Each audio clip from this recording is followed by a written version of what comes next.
जो है वो कवर हो गई है आपके इसको सर ठीक वो सर जो अभी मैं करने के लिए। फिर से अलाउ कर दूंगा तो फिर आप ऑन कर लें प्रेजेंटेशन। ठीक। इंट्रोडक्शन के लिए will have everybody I will live now so we must start.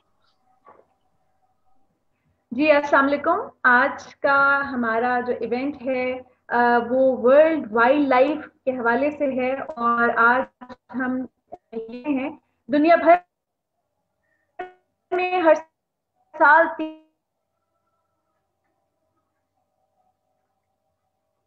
दुनिया भर में हर साल 3 मार्च का दिन जंगली हयात के आलमी दिन के रात के तहफ़्फ़ुज़ के हवाले से आगाही पैदा करना है। दुनिया भर में की जंगलात की कटाई और कीमती जानवरों और परिंदों का गैर कानूनी शिकार बहुत तेजी से हमारी जमीन पर मौजूद अहम दरख्तों, परिंदों और जानवरों के नस्ल के खात्मे का बायस बन रहा है। पाकिस्तान के शुमाली इलाका जात में पाया जाने वाला हमारा कौमी जानवर मारखोर पिलोर परिंदा और दरियाए सिंध में पाई जाने वाली अंधी डॉल्फिन ऐसे ही कई जानवर हैं जिनकी बका सख्त खतरे में है। तो जनाब, ऐसी सूरत हाल को बदलने के लिए हम क्या किरदार अदा कर सकते हैं, यही बात करने के लिए आज हम अपने मेहमानों के साथ यहाँ मौजूद हैं। और उससे पहले सुनो कहानी मेरी ज़बानी का आपको पता है कि रवायत है कि कहानी के बगैर तो किसी चीज़ का आगाज होता ही नहीं। तो आपके लिए कहानी है, नज्म कहानी, जो कि फहमीदा रियाज साहिबा ने लिखी। नज्म चिपको, ये मेरी बहुत पसंदीदा नज्मों में से है, तो पेश खिदमत है।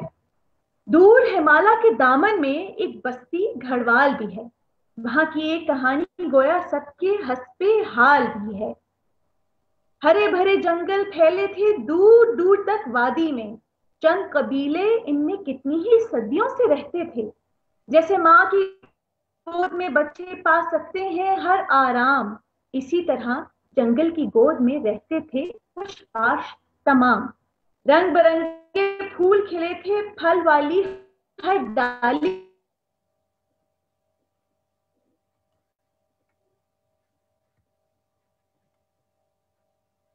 थी। लेकिन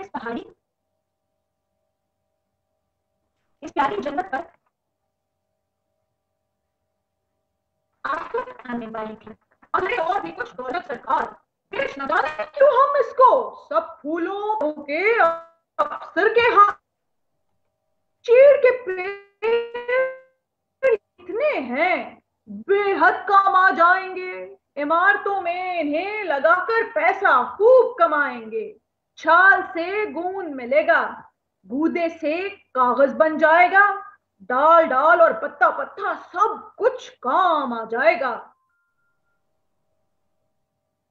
झटपट पास किया मंसूबा, खर्चे हो गए सब तैयार। आरी लेकर सब ठेकेदार। गांव गांव ये खबर जो फैली, लोग हुए बेहद हैरान। कितने नादान, कितने जालिम हो सकते हैं कुछ इंसान। लोग हजारों इस जंगल से रोजी रोटी लेते हैं। यही पेड़ है दौलत इनकी, यही तो कुल सरमाया है। इन लोगों में एक औरत थी, चंदा समझो जिसका नाम। बहुत जहीन और बड़ी बहादुर, कर लेती थी सारे काम। जब लोगों को रोते देखा, गुस्सा उसे बहुत आया। प्यार से उनका हाथ थामकर फिर उसने ये समझाया, ये जंगल हम लोगों का है, हम सदियों से मालिक हैं। किस जालिम की हिम्मत है ये हमसे छीन के ले जाए। इस गांव की हर औरत अपने जंगल को बचाएगी, एक एक पेड़ के साथ चिपक कर जंगल में डट जाएगी। लोग ना समझे उसकी बातें। पूछा, ये कैसे होगा, तुम तो हो कमजोर एक औरत। क्या? चंदा बोली, मुझ पे छोड़ो, आज पड़े हो मुश्किल में। औरत को कमजोर ना समझो, ताकत है इसके दिल में। घर घर दस्तक दी चंदा ने और कहा हर औरत से, पीपल के नीचे आ जाना, बात करूंगी मैं तुमसे। जमा हुई जब वहां औरतें, चंदा ने ये उनसे कहा, हिम्मत कर लो प्यारी बहनों, आप पहुंचा है वक्त कड़ा। इस जंगल से बंधी हुई रोजी रोटी हम सबकी है। ये जो नहीं तो हम है भिखारी, मौत भी इससे अच्छी है। उठकर एक औरत ने कहा, फिर सूझी है क्या तरकीब तूने? तब चंदा ने उनके आगे रखी अपनी बात अजीब। उसने कहा, हर औरत अपने बच्चे लेकर जाएगी, एक एक पेड़ के साथ चिपक कर घेरा तंग बनाएगी। पेड़ काटने जो भी आए उसको खरी सुनाएंगे। पेड़ के साथ हमें भी काटो, हम ना यहां से जाएंगे। पेड़ के साथ हमें भी काटो, हम ना यहां से जाएंगे। कहा औरतों ने, सुन चंदा, जान पे अपनी खेलेंगे, आए जरा ये आरी वाले, हम इनसे लोहा लेंगे। कौन हमारी छीन के रोटी अपना महल बनाएगा? हो ले अब जो होना है, जो होगा देखा जाएगा। दूसरे दिन जब सूरज निकला, उसने ये मंजर देखा। जंगल के हर पेड़ के नीचे एक इंसानी घेरा था। पेड़ के नीचे खड़ी थी औरत, छोटे बच्चे भी थे साथ। लिपट गई थी सब पेड़ों से, देकर उनके हाथ में हाथ। जंगल में हैरान खड़े थे ठेकेदार के कारिंदे। पेड़ पे आरी कैसे रखें, कैसे कोई दरख्त कटे। मिन्नत और समाजत कर ली, धमका कर भी देख लिया, हिली ना एक भी औरत, जैसे गड़े हों उसके पैर वहां।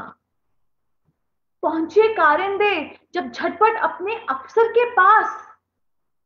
कारिंदों ने हाथ जोड़कर कहा कि माई बाप, हुजूर हुजूर, फौरन सुन ले हमारी बात, हमको भी जाना है दूर। इस पर कुछ घबराया अफसर। कहा, सुनाओ बात है क्या, ऐसी क्या आफत टूटी, तुमने तो घबरा ही दिया। अफसर ने जब सुना ये किस्सा, होकर वो बेहोश गिरा। उसने बस इतना ही कहा 2 लफ्जों में, हाय मरा। उन गांव वालों को हम तो समझे थे भोले हैवान, और उनकी औरत को समझे थे उनसे दुगना नादान। हाँ, उठी औरतें पहरा देने जंगल पर, है बात नहीं। मुझे तो लगता है बस आज हमारी लुटिया डूब गई। जल्दी से सर जोड़ के बैठे भारी भरकम कई वजीर। एक वजीर ने घबराहट में फौरन कर डाली तकरीर। अच्छी बात समझते हैं, अरे अच्छी बात समझते हैं हम, ये तो हमारी आदत है। औरत को कमजोर ना समझो, इसके दिल में ताकत है। मान गई फिर दुनिया सारी, क्या औरत की हिम्मत है। औरत को कमजोर ना समझो, इसके दिल में ताकत है। वो चिपको तहरीक बनी है दुनिया भर के लिए मिसाल। जब कुछ दिल में ठान ले औरत, कर सकती है बड़ा कमाल। तो जनाब, तर्क किया मंसूबा सारा टेढ़ी बनाने का, क्योंकि इससे खतरा था भारी सैलाब आ जाने का। ये नज्म कहानी लिखी चिपको फहमीदा रियाज साहिबा ने, जो उनकी बेटी ने हम तक पहुंचाई। और कमाल की बात यह है कि आज से कई साल पहले भी हम इसी चीज के लिए लड़ाई कर रहे थे, और आज भी हम उसी चीज के लिए लड़ रहे हैं। और आज के दिन को मनाने का, और आप बच्चों के साथ और वालिदैन के सामने इस चीज को सामने लेकर आने का मकसद भी हमारा यही है कि आप लोगों को इस बारे में बताया जाए, माहौलियाती आलूदगी के बारे में बात की जाए। और आप सबके लिए और हमारे लिए सबसे बढ़ के एजाज की बात है कि इस पैनल में आज हमारे चीफ गेस्ट मौजूद हैं, प्रोफेसर ZB मिर्जा साहब। प्रोफेसर साहब जो हैं बायो डाइवर्सिटी यानी माहौलियाती तनाव और इकोलॉजी, माहौलियात, मेमोलॉजी और ऑर्निथोलॉजी, बड़े मुश्किल नाम हैं, लेकिन जानदारों की अफजाइश के शोबे से 85 साल की उम्र में भी सरगर्म अमल हैं।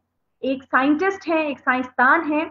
आपको नेचुरल हिस्ट्री म्यूजियम बनाने की तमाम तर टेक्निक और महारत भी हासिल है, और बहैसियत एक माहिर आर्टिस्ट आपने माहौलियात और कुदरती मकामात के तहफ़्फ़ुज़ के हवाले से अवाम में आगही बेदार करने के लिए अब तक लातादाद चीज़ों पर काम किया है। इलस्ट्रेशंस की हैं आपने, जो कि दुनिया भर में मकबूल हैं। और प्रोफेसर साहब जो हैं जंगली हयात और माहौलियात के तहफ़्फ़ुज़ के मौजू पर 60 से ज़ायद तहकीकी आर्टिकल और 27 अहम कुतुब के साथ साथ मुल्की सतह पर शाया की जाने वाली 3 रिपोर्ट्स और 15 टेक्निकल रिपोर्ट्स के मुसन्निफ भी हैं। इनकी एक तसनीफ को बेहतरीन किताब का अवार्ड भी अता किया गया है और आपको अपनी पेशावराना महारत और माहौलियात के हवाले से की गई शानदार इल्मी और तहकीकाती काविशों की बिना पर कौमी और बैनुल-अक़वामी सतह पर कई एजाज़ात से भी नवाजा गया है और ये हमारे पूरे मुल्क के लिए एक एजाज़ की बात है, जिनमें से इनको 2 लाइफ टाइम अचीवमेंट अवार्ड्स भी मिले हैं। और मेरा ख्याल है कि जितना भी तारुफ कराऊं उतना कम है। मेरे अल्फाज इस वक्त मुझे नहीं मिल रहे, मुझे इतनी खुशी हो रही है कि सर आप हमारे साथ मौजूद हैं। आप स्नो लेपर्ड फाउंडेशन के चेयरमैन और Islamabad wild life management board के मेंबर और इसी के साइंसी कमेटी के चेयरमैन भी हैं और पाकिस्तान में जंगली हयात के तहफ़्फ़ुज़ के हवाले से बहुत निहायत अहम और काबिल ज़िक्र काम करने वाले मोतबर इदारे WWF के बानियों में से एक अहम नाम सर ज़ैद बी मिर्ज़ा साहब का है और आप इस्लामाबाद में मौजूद नेशनल हिस्ट्री म्यूजियम के अव्वलीन डायरेक्टर और इंचार्ज भी हैं। बहुत ही बाइस सदे इफ्तिखार है कि आप रवा माह की 5 तारीख को आज यानी कि हमारे लाइव सेशन में हमारे साथ मौजूद हैं। आपने सर टाइम निकाला, आपका बहुत बहुत शुक्रिया।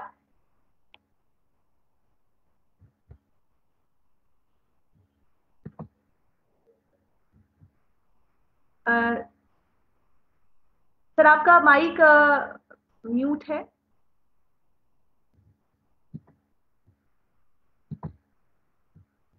जी सर।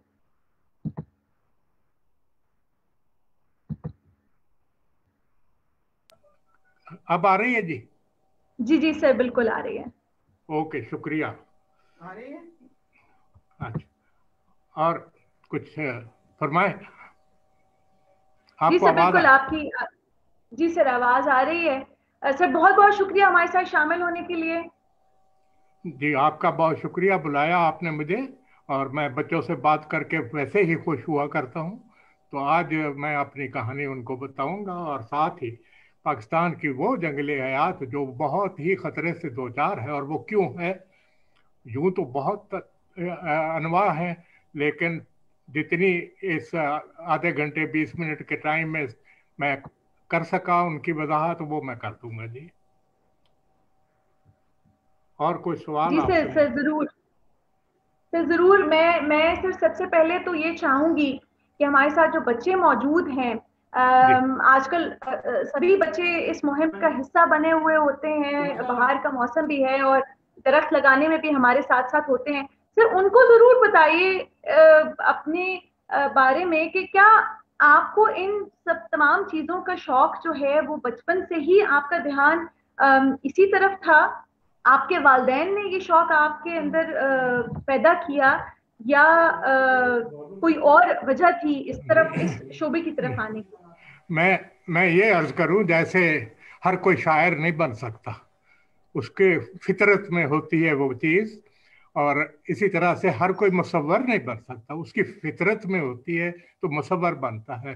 तो मेरी फितरत में ये था कि बजाय कि मैं हॉकी खेलूं, क्रिकेट खेलूं या कोई और गेम खेलूं जो आम सब बच्चे खेला करते हैं, तो मैं अपने तफरीह के वक्त में बाहर निकल जाता था स्कूल के दिनों में भी और फूल जमा करता था, उनको प्रेस करता था, दरख्तों पे चढ़ के देखता था कि इस परिंदे के अंडे का रंग क्या है और कितने अंडे हैं, उसके बिहेवियर नोट करता था, उनके अंदर सुराख करके पानी की धार मार के उसको साफ करके वो मैं अपना एक छोटा सा घर में अलमारी में म्यूजियम बनाया हुआ था, ये फलाने परिंदे के अंडे हैं, ये फलाने परिंदे के अंडे। तो इस तरह मेरा आउटडोर जो है वो बचपन से ही था, स्कूल के दिनों में भी। और फिर मैंने इसके एक्सपीरियंस होता गया तो मैंने टैक्सीडर्मी का मैं सेल्फ टॉट था, स्पेसिमेन बनाने, स्टफ करने। तो उसमें जो है मुझे महारत हो गई, और फिर मेरे कॉलेज में मैं स्पेसिमेन बना के दिया करता था। तो मेरे प्रिंसिपल साहब ने मेरी उस महीने की फीस माफ़ कर देते थे, उससे मुझे बड़ी इनकरेजमेंट हुई। लेकिन उसमें ये होता था कि जो दुकानदार वगैरह जो होते थे, साइंटिफिक स्टोर वाले, वो मुझसे स्पेसिमेन लेते थे। अब चूंकि वो मुझे इनकम होती थी, तो फिर मुझे बेचने के लिए एक लिस्ट बनानी पड़ती थी कि मेरे पास ये चीज़ें हैं। तो वो चीज़ों की आइडेंटिफिकेशन के लिए लिटरेचर स्टडी करता था। उस तरह से मेरा फील्ड नॉलेज भी था, और जो लिटरेचर का मुझे बहुत शौक हुआ। मेरी अब भी बहुत बड़ी अपनी पर्सनल लाइब्रेरी है, जो कि बड़ी बाद इंस्टीट्यूशंस की इतनी बड़ी लाइब्रेरी नहीं होती। तो मैं एक तो लिटरेचर पढ़ता हूँ और फील्ड में जाता हूँ अभी तक, इस उम्र में भी। अभी भी मैं एक थर का प्रोजेक्ट कर रहा हूँ। अच्छा, अब ये बात तो ये बचपन की यही थी कि शौक था सिर्फ आउटडोर लाइफ का। मैं बचपन में शिकार भी खेलता रहा एयर गन के साथ। वो सुबह निकलना और घूम घाम के शाम को कुछ फाख्ताएं मार के थैले में डाल के ले आता था, और फिर जनाब वो ये बचपन का शौक था। मैंने वैसे कोई उस तरह की कोई चीज़ नहीं खेली, और ना कोई और शौक पूरा किया। ट्रैवल मेरा बहुत शौक था। ये मेरी बचपन की या लड़कपन की कहानी सुन ली। उससे पहले, उसके बाद फिर जॉब्स में जब आते हैं तो फिर कंपटीशन होते हैं। तो कंपटीशन में वो जनरल नॉलेज पर जरूर इंटरव्यू में टेस्ट करते हैं। तो उसमें मैं सबसे आगे रहता था, और मुझे जो भी जॉब की अपॉर्चुनिटी होती थी उसमें मैं सेलेक्ट हो जाता था। मैं यूनिवर्सिटी ऑफ मैरीलैंड का 6 साल का प्रोजेक्ट किया मैंने।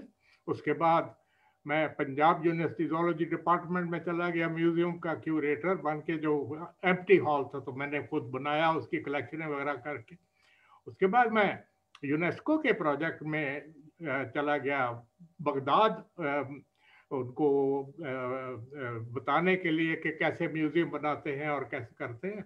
और उसके बाद मैंने, चूँकि हाउस पैरो की इकोलॉजी पर काम किया हुआ था अपने मर्जी से, अपनी मेहनत से, तो मेरी सिलेक्शन हो गई एफएओ में, वहाँ पर लीबिया में। वहाँ पर यूरोप से स्पेनिश पैरो और हाउस पैरो माइग्रेट करके आती थी और तबाही मचाती थी। उस प्रोजेक्ट में मैंने काम किया, 4 साल वहाँ रहा। और फिर WWF ने मुझे कहा कि चूँकि मैं WWF की जो इंटरनेशनल टीम थी उसका मेंबर रह चुका हुआ था, गाई माउंटफोर्ड जब यहाँ पर आए थे तो प्रेसिडेंट अयूब ने वो बुलाया था उनको कि पाकिस्तान की वाइल्ड लाइफ को कैसे बचाना है। तो मैं उसका मेंबर था। तो मुझे कहा गया कि तुम नॉलेजेबल हो अबाउट वाइल्ड लाइफ, तो ये काम संभालो। तो 6 साल मैंने इसकी खिदमत की। और प्रॉब्लम ये था, उस वक्त इसका नाम था वर्ल्ड वाइल्ड लाइफ फंड, यानी आप पैसे इकट्ठे करें वाइल्ड लाइफ को बचाने के लिए। तो मैंने कहा मैं साइंटिस्ट हूँ, मैं नहीं पैसे इकट्ठे कर सकता। तो भले मुझे स्विट्जरलैंड भेजा गया कि वो फंडिंग कैसे करते हैं। तो मैंने कहा वो जो फंडिंग करते हैं वो तो फंडे का नाम सुनते तो पैसे डाल देते हैं, हमारे यहाँ ज़कात देना भी होती है। तो एक दूसरे की टीवी वालों की तरफ देखते हैं कि कैमरा मेरी तरफ है या नहीं है, मैं ज़कात पकड़ा रहा हूँ या नहीं पकड़ा रहा। तो हमें, हमारी जेब जो है वो टाइट होती है। यहाँ पर इस तरह से फंडिंग नहीं होती जब तक इशू ना बताओ। अब मैं अगर बाटा के पास जाता हूँ कि जनाब मुझे पैसे कुछ चाहिए फलां प्रोजेक्ट के लिए, फलां मारखोर को बचाना है, तो कहेंगे मारखोर का क्या डिस्ट्रीब्यूशन है, क्या प्रॉब्लम है। तो जब मैं फील्ड में ही नहीं गया तो मैं कैसे बता सकूंगा, मुझे पैसे कौन देगा। तो इसलिए मैंने एक टीम बनाई और मैंने अंगुलेट सर्वे शुरू किए, फेजेंट सर्वे शुरू किए और बाकी वाइल्ड लाइफ के सर्वे शुरू किए। और ज़्यादातर पाकिस्तान में उस 1970s में जो सर्वे हुए वो मैंने किए, नौजवान लड़कों को ले जा के फील्ड वर्क करवाया। फिर मुझे नेचुरल हिस्ट्री म्यूजियम जो इस्लामाबाद का है उसका पहला डायरेक्टर बना लिया गया और डायरेक्टर इंचार्ज भी था। तो अभी 3 साल मैंने काम किया था। तो सार्क कंट्रीज में South Asia Cooperative Environment Programme में मैं पाकिस्तान गवर्नमेंट की तरफ से सेलेक्ट हो गया एज कंसल्टेंट। 6 साल मैंने कंसल्टेंसी वहाँ की और वहाँ भी मैंने इलेक्शन वहाँ हुई तो तमाम मुल्कों के जो कंसल्टेंट्स थे, तो मुझे उन्होंने कोऑर्डिनेटर कंसल्टेंट बना दिया गया, इलेक्ट कर लिया गया, क्योंकि मैं वोकल बहुत था और मेरा फील्ड एक्सपीरियंस मुझे बड़ा, उसने मुझे काम दिया। फिर मैं उसके बाद एनवायरनमेंट एजुकेशन का काम करता रहा और इसी तरह से हमारा सिलसिला चलता रहा। और मैं इस वक्त प्रोफेशनल कंसल्टेंट भी हूँ और मेरे पास अल्लाह का शुक्र है बड़े बड़े प्रोजेक्ट्स हैं जो मैं फील्ड में जाके करता हूँ और अपने फील्ड टीम को सुपरवाइज करता हूँ। ये मेरी मामूली सी जो है इंट्रोडक्शन है। मुझे वैसे एनकरेज बहुत किया गया, मुझे काफ़ी ज़्यादा अवार्ड वगैरह मिले हैं और इंटरनेशनली डेकोरेटेड भी हूँ और लोकली भी। और एक बात मैं बच्चों से कहूँगा कि कभी कुछ चीज़ अचीव करो, सेलिब्रेट तो करो, लेकिन वैनिटी नहीं आनी चाहिए आपके अंदर। वो जो है वो चीज़ अच्छी नहीं होती है। आप अपने आप को आजिज़ बना के आप अपने दोस्तों को बताएं मैंने ये काम कर लिया, वो काम कर लिया, अल्लाह का शुक्र है मैंने ये काम कर लिया है। तो काम करोगे तो रिज़्क़ रोज़ी अल्लाह ताला देता है। इज्जत आपने लेनी है, मेहनत करके वो देगा आपको। आपको पता ही नहीं चलेगा कि आपको किस किस तरह से इज्जत मिल रही है। तो रोटी तो सबको देता है मौला और आपको भी देगा इंशाल्लाह, लेकिन ऑनेस्टी, हार्ड वर्क, ये और अल्लाह पर ट्रस्ट, ये बहुत इंपॉर्टेंट है। बद्दों की मिन्नत नहीं करनी है, अल्लाह के सामने मांगे जो करना है तो आप बहुत कामयाब होगे, अल्लाह ताला बहुत इज्जत देगा। जी जनाब, ये छोटी सी मेरी कहानी। सर, ये छोटी सी कहानी हमारे लिए इतनी बड़ी इंस्पिरेशन है। सर, बहुत सारे सवालात भी आ रहे हैं। मैं प्रोग्राम के दौरान आपसे सवालात करती रहूंगी क्योंकि बच्चे बहुत इंटरेस्ट से सुन रहे हैं आपकी बातें। सिर्फ एक सवाल जो आपकी प्रेजेंटेशन अभी आपने हमें दिखानी है सर, उससे पहले मुझे ये बताइएगा कि आपके आगे बच्चों में से कोई इस तरफ आया, और बच्चों से मुराद मेरी आपके अपने बच्चे और फिर आगे बच्चों के बच्चे भी हैं। मैं तो सिर्फ जानती हूँ, लेकिन मैं चाहूंगी कि हमारी ऑडियंस को, हमारे बाकी बच्चों को भी पता चले कि आपके साथ साथ कौन शाना बशाना खड़ा है आपके। देखें, बड़ा यही मैंने पहले अर्ज किया था कि ये अल्लाह की तरफ से होती है सारी चीजें। मेरी बेटी हुमा जो आर्टिस्ट बनी है, बायोलॉजिस्ट नहीं है, मेरे साथ सुबह सुबह बर्ड वॉचिंग के लिए निकल जाती थी जब छोटी थी। और इसको बर्ड्स का नॉलेज हो गया, इसको प्यार हो गया नेचर के साथ। और आर्टिस्ट अल्लाह मियां ने वो जीन्स में मुझे भी आर्टिस्ट बनाया और इसको भी बनाया। मैं अपनी तमाम बुक्स की पेंटिंग खुद करता हूँ, इलस्ट्रेशन बनाता हूँ। तो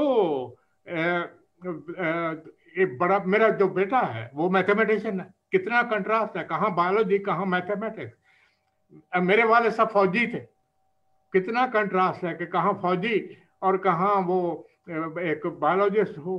तो ये डाइवर्सिटी उसकी जीन्स में आती है। जो जैसा जैसा ट्रेंड मौला को मंजूर होता है वो उस तरह औलाद भी बनती है, आप खुद भी बनते हैं। लेकिन इसमें भी आपका अपना रोल बहुत इंपॉर्टेंट है। हर चीज़ अल्लाह पे नहीं छोड़ता। अल्लाह ताला ने आपको ब्रेन किस लिए दे दिया है? एनिमल में और इंसान को फर्क कैसे पता है? फर्क बना है ब्रेन की वजह से। अब फिर अल्लाह ताला कहता है मैंने ब्रेन दिया है भाई, करो काम। तो हम ये नहीं कह सकते कि जी वो अल्लाह मियाँ करा देगा और अल्लाह मियाँ ये कर देगा, वो अल्लाह मियाँ वो कर देगा। ये कॉन्सेप्ट ही गलत है। आप काम करें, इज्जत अल्लाह ताला देगा।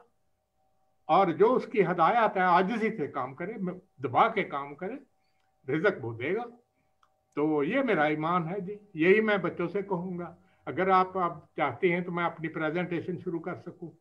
सर बिल्कुल। मैं सर आपकी प्रेजेंटेशन से पहले हमारे साथ प्रोफेसर आतिफ याकूब साहब भी मौजूद हैं। सर बहुत शुक्रिया हमें ज्वाइन करने का। सर उनका इंट्रोडक्शन करवाती चलूँ और सर फिर हम प्रेजेंटेशन की तरफ चलते हैं। गवर्नमेंट कॉलेज यूनिवर्सिटी के शोबा ज़ूलॉजी में बतौर सदर शोबा अपने फ़राइज़ सर अंजाम दे रहे हैं और आप आबी आलूदगी के खात्मे और आबी हयात के तहफ़्फ़ुज़ के हवाले से अहम इल्मी और तहकीकी काम भी कर चुके हैं। और आपके तहकीकाती मकाले कई मोतबर जराइद मसलन biology of Pakistan, Pakistan journal of fisheries, wild life of Pakistan वगैरह में शामिल शाया हो चुके हैं। आपने 2011 में अपनी पीएचडी की डिग्री जीसी यूनिवर्सिटी और यूनिवर्सिटी ऑफ फ्लोरिडा अमेरिका से हासिल की, और आप एक तवील अरसे से मछलियों की अफजाइश और तहफ़्फ़ुज़ और माहौलियात के हवाले से कई अहम प्रोजेक्ट से मुंसलिक रहे हैं। इसी हवाले से आपने कई बैन अल-अक़वामी इदारों के साथ तहकीकाती इश्तराक भी किया, जिनमें बरतानवी, अमरीकी और चीनी इदारे भी शामिल हैं। सर, हमें बहुत खुशी है कि आज आप हमारे साथ बतौर मेहमान शामिल हैं, और सर आपने अपने कीमती वक्त में से वक्त निकाला सुनो कहानी मेरी ज़बानी के लिए और बच्चों के लिए जो हमारे साथ मौजूद हैं। बहुत शुक्रिया सर। जी बहुत शुक्रिया मोहतरमा सादिया सरमद, मोहतरमा हुमा, और बहुत शुक्रिया सर जाहिद बेग मिर्ज़ा साहब आज हमारे साथ हैं। ये मेरी खुशकिस्मती है कि मैं आज एक ऐसी मीटिंग में हूँ, एक ऐसी नशिस्त में हूँ जिसमें मिर्ज़ा साहब भी हमारे साथ हैं। मिर्ज़ा साहब को जब हम स्टूडेंट हुआ करते थे तो हम आइडियलाइज किया करते थे, और हमारी कोशिश हुआ करती थी कि किसी तरह से हमारी मिर्ज़ा साहब से मुलाकात हो जाए, चंद मिनट मिल जाए इनके पास बैठने के, इनकी बातें सुनने के लिए चंद मिनट मिल जाए। तो सर हम बचपन से ही आपके फ़ैन रहे हैं। आज मुझे ये इस महफिल की वसातत से ये बताने का मौका मिला है। तो मिर्ज़ा साहब हम उन असातिज़ा में से हैं हमारे लिए। मैं बाकायदा तौर से तो इनका स्टूडेंट नहीं रहा, लेकिन गाहे बगाहे कुछ चीज़ें इनसे हम पूछते रहे, कभी टेलीफोन पे, कभी किसी जगह पे। तो उन असातिज़ा में से हैं जो हमारे लिए एक रोल मॉडल हैं, और मेरा ख्याल है कि पाकिस्तान का एक बहुत कीमती असासा हैं मिर्ज़ा साहब, और इस तरह के लोग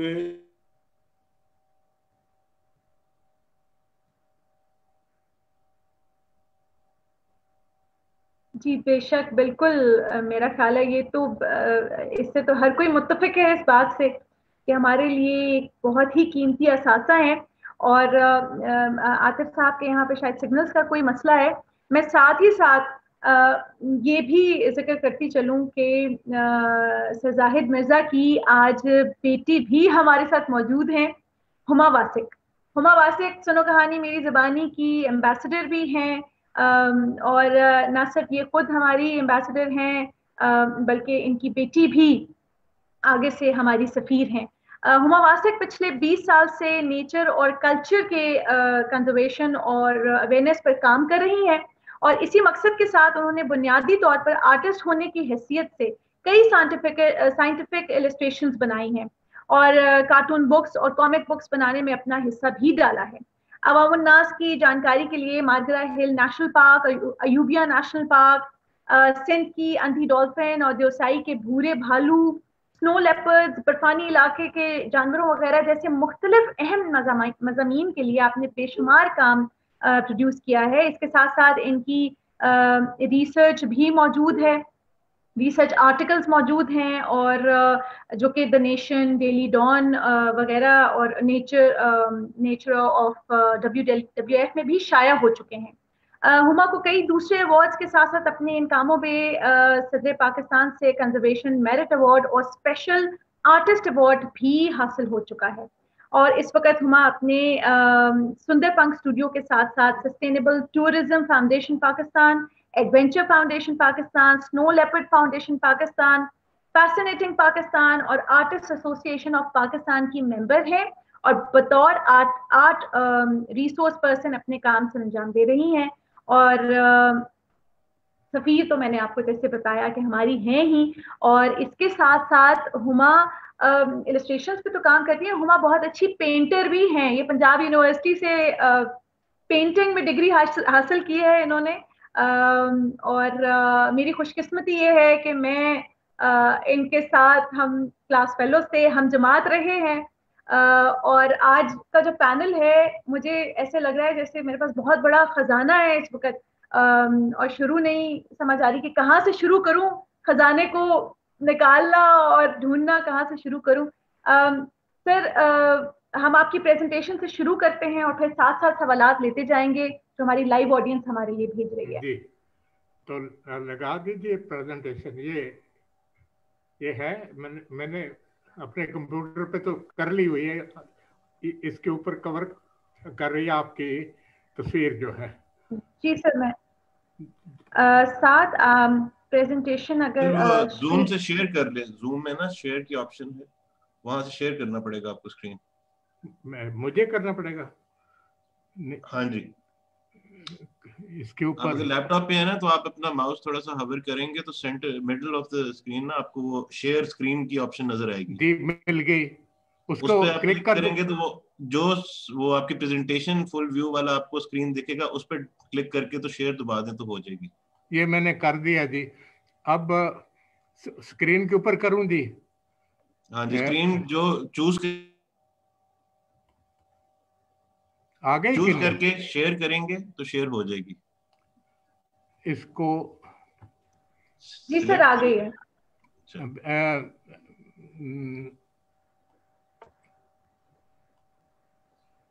इसको बड़ा तो किया मैंने, मेरे स्क्रीन पे तो आ रहा है इधर से।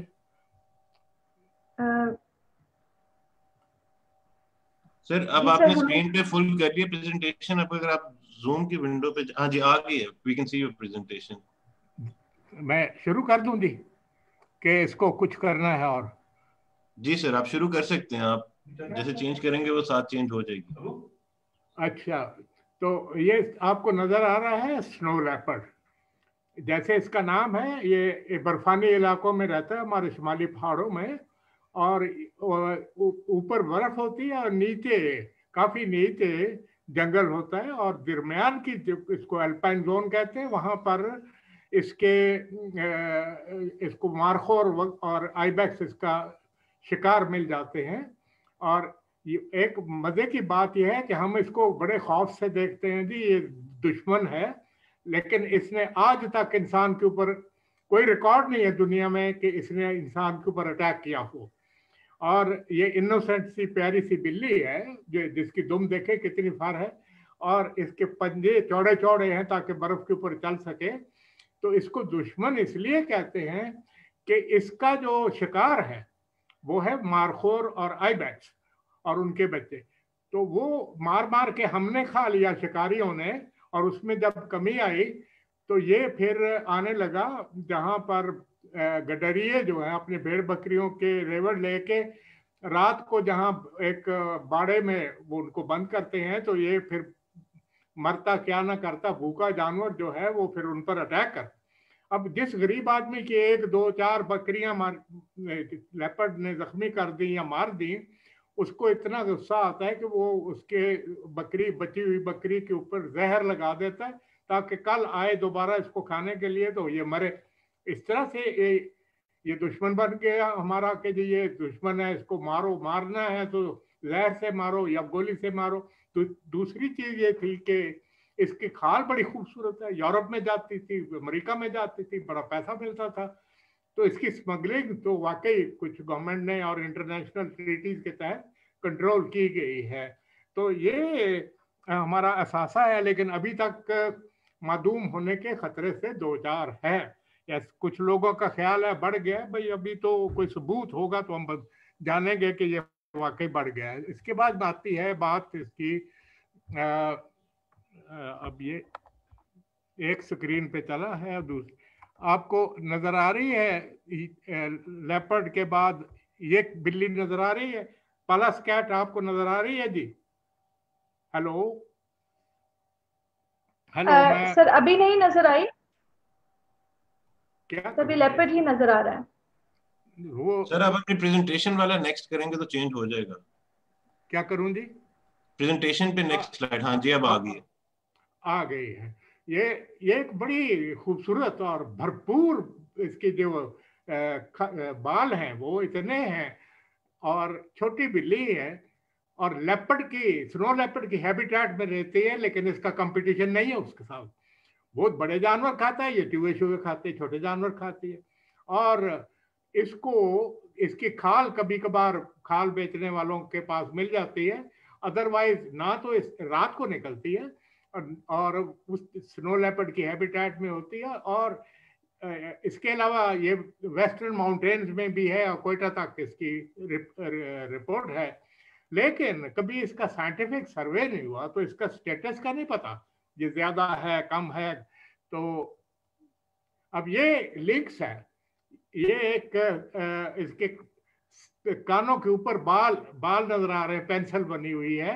ये स्नो लेपर्ड की ही हैबिटेट में रहती है, और उसका और इसका कंपटीशन थोड़ा बहुत है। ये भी लाइफ स्टॉक के ऊपर अटैक करती है रात को, क्योंकि इसको जंगल में नहीं जानवर मिले, तो स्नो लेपर्ड भी करता है। लेकिन इनकी टाइमिंग, इनका बिहेवियर एक दूसरे से मुख्तलिफ होने की वजह से ये एक दूसरे को बर्दाश्त करते हैं और रहते हैं। अभी ये है मारखोर। देखिए इसके सींग, इसको फ्लेयर हॉर्न मारखोर अब कहा जाता है। पहले दो किस्म के थे, एक के ज्यादा फ्लेयर हॉर्न थे, एक के जरा कम थे। वो कुछ अस्तोर मारखोर और कश्मीर मारखोर कहलाते थे। फिर साइंटिस्ट ने इसको एक ही नाम दे दिया कि ये फ्लेयर हॉर्न मारखोर है, और ये ज्यादा से ज्यादा 10 साल तक जिंदा रहता है, और इसके सींग बड़े खूबसूरत हैं। इसको लोग ट्रॉफी के लिए भी मारते थे और वैसे भी खाने के लिए मारते थे, जिसकी वजह से इसमें कमी आ गई थी। ये फिर हमारी जो साइंटिफिक मैनेजमेंट है उसमें उन्होंने देखा कि इसने 10 साल की उम्र तक जिंदा रहता, 10 या 11 साल तक, तो इसने तो एक लंबे लंबे सींग हो तो 8-9 साल का हो तो मार लें तो उसका कोई फर्क नहीं पड़ेगा। तो लिहाजा इसकी इंटरनेशनल बोली लगा दी गई। 1 करोड़ रुपए तक बोली पहुंची इसकी। तो 80% आमदनी जो होती है, यानी 1 करोड़ का एक जब मारखोर बिक गया और उसने मार लिया, तो 80 लाख रुपया जो कम्युनिटी को दे देते थे जो जिन्होंने इसको बचाया। तो 20 लाख रुपया जो है वो गवर्नमेंट का, मैनेजमेंट का फी आ जाती थी।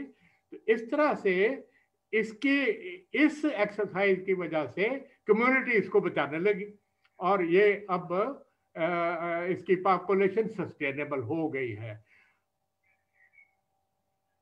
ये एक परिंदा है जो बहुत खूबसूरत है, इसको दानागीर भी कहते हैं, वेस्टर्न हॉर्न ट्रैगोपैन। ये कश्मीर में, कागान में और स्वात कोहस्तान में ये ऐसी इसकी हैबिटेट है कि जिस पर आम आदमी नहीं चढ़ सकता। वेरी डिफिकल्ट प्लेसेस पे ये इसका बसेरा होता है, और घोंसला भी ऐसी जगह पर होता है जहां पर कोई आसानी से चढ़ ना सके। तो ये कुछ बचा हुआ है, और फिर इसको जो नीचे से मैदान से गया शिकारी वो तो नहीं मार सकता, तो जो लोकल लोग हैं वो फिर इसका रास्ता देखते हैं कि किधर से रोजाना दाना चुगने के लिए आता है, तो वहां पर एक गड़ा खोद के उस पर एक खिड़की सी लगा देते हैं जो नीचे को चली जाती है, ऊपर को बंद हो जाती है, दोबारा स्प्रिंग लगे होते हैं। उसके ऊपर मिट्टी डाल के, पत्ते छत्ते डाल के, तो ये जब वहां से गुजरता है तो उसके अंदर चला जाता है, ऊपर से खिड़की बंद हो गई, इसको पकड़ते थे। लेकिन जब चालान होने लगे, कानून की सख्ती की गई, तो इसकी पॉपुलेशन में इजाफा हुआ। अब ये लेपर्ड, वो जी चीता नजर आ गया, इसको मार दो। अभी 1 हफ्ता हुआ है, थर में एक लेपर्ड आ गया जी, वो इंडिया से पता नहीं कैसे, तो लोगों ने मशहूर हो गया जी, लेपर्ड आ गया, लेपर्ड मारो मारो मारो, मार दिया उसको, गरीब को। और इसी तरह से कुछ महीने हुए हैं, खैरपुर के डेजर्ट में भी आ गया, तो वहां भी मारा गया। फिर ये अयूबिया नेशनल पार्क में ये बदनाम हो गया कि इसने औरतों को जख्मी किया है। तो वो अगर एक औरत घास काट रही है, काटती काटती इसकी डन के नजदीक चली जाती है, उसमें बच्चे हैं, तो ये तो वो तो छोड़ेगा नहीं उसको, क्योंकि वो उसको नेशनल पार्क में तो घास काटना मना है, लेकिन जाते हैं काटते हैं, गरीब लोग नीचे से वादी से उतरते हैं। और ये मशहूर हो गया जी, ये दुश्मन। मरगला में इसकी फूड बहुत है, और ये 5 लेपर्ड आ गए हैं वहां पर, ब्रीड करने वाले भी आ गए हैं। अब सीधी सी बात बताऊं, कोई एनिमल बिला वजह अटैक नहीं करता आदमी के ऊपर। मैं एक नेपाल के एक नेशनल पार्क में टाइगर देखने गया, तो वहां पर उन्होंने हमें हाथियों पर बिठाया था कि आप पैदल नहीं जाएंगे, वल्नरेबल नहीं बनना आपने, आप हाथी पे जाएं, और हाथी अपने रूटीन पे आपको घुमा घुमा के ले आएगा। आप गैंडे देखिए, नीलगाय देखिए, बारहसिंगे देखिए, अगर लेपर्ड वो आ जाए, टाइगर नजर आ जाए, तो आप उसको देख सकते हैं। तो वो कोई ऐसी इंसिडेंट्स नहीं हुए कि आदमी को लेपर्ड ने बिला वजह मार के खा लिया हो। और ना जा सके, तो हमें अपना बिहेवियर चेंज करना पड़ेगा। और बिहेवियर चेंज हम अपना करें इसलिए कि इसका बिहेवियर ये है कि ना छेड़ो, कोई आपको कोई मारे तो फिर छोड़ो नहीं उसको। तो ये आप इसको ना डराएं। और मेरी स्टूडेंट्स जो है कनेड कॉलेज की मेरे साथ हर साल जाती हैं यूबिया नेशनल पार्क में। रात को हमने तीन मौकों पर इनको लेपर्ड दिखाए, और कोई अटैक कोई खतरा नहीं। हमने उनको ब्रीफ किया हुआ था कि सामने लेपर्ड आ जाए तो आप फ्रीज हो जाए, बिल्कुल थकन खड़ा हो जाए, ताकि लेपर्ड ये समझे कि शायद इनके पास एटम बम मेरे ऊपर फेंक देंगे। वो आप कॉन्फिडेंस से खड़े रहे तो लेपर्ड छोड़ जाता, रास्ता आगे चले जाता है। एक आदमी वहां से गुजर रहा था तो लेपर्ड सामने आ गया, सुबह सुबह सैर के लिए निकला था, उसने देखा लेपर्ड को तो उसने अपनी छड़ी घुमानी शुरू किया, हे हा हू किया, ताकि ये डर के निकल जाए।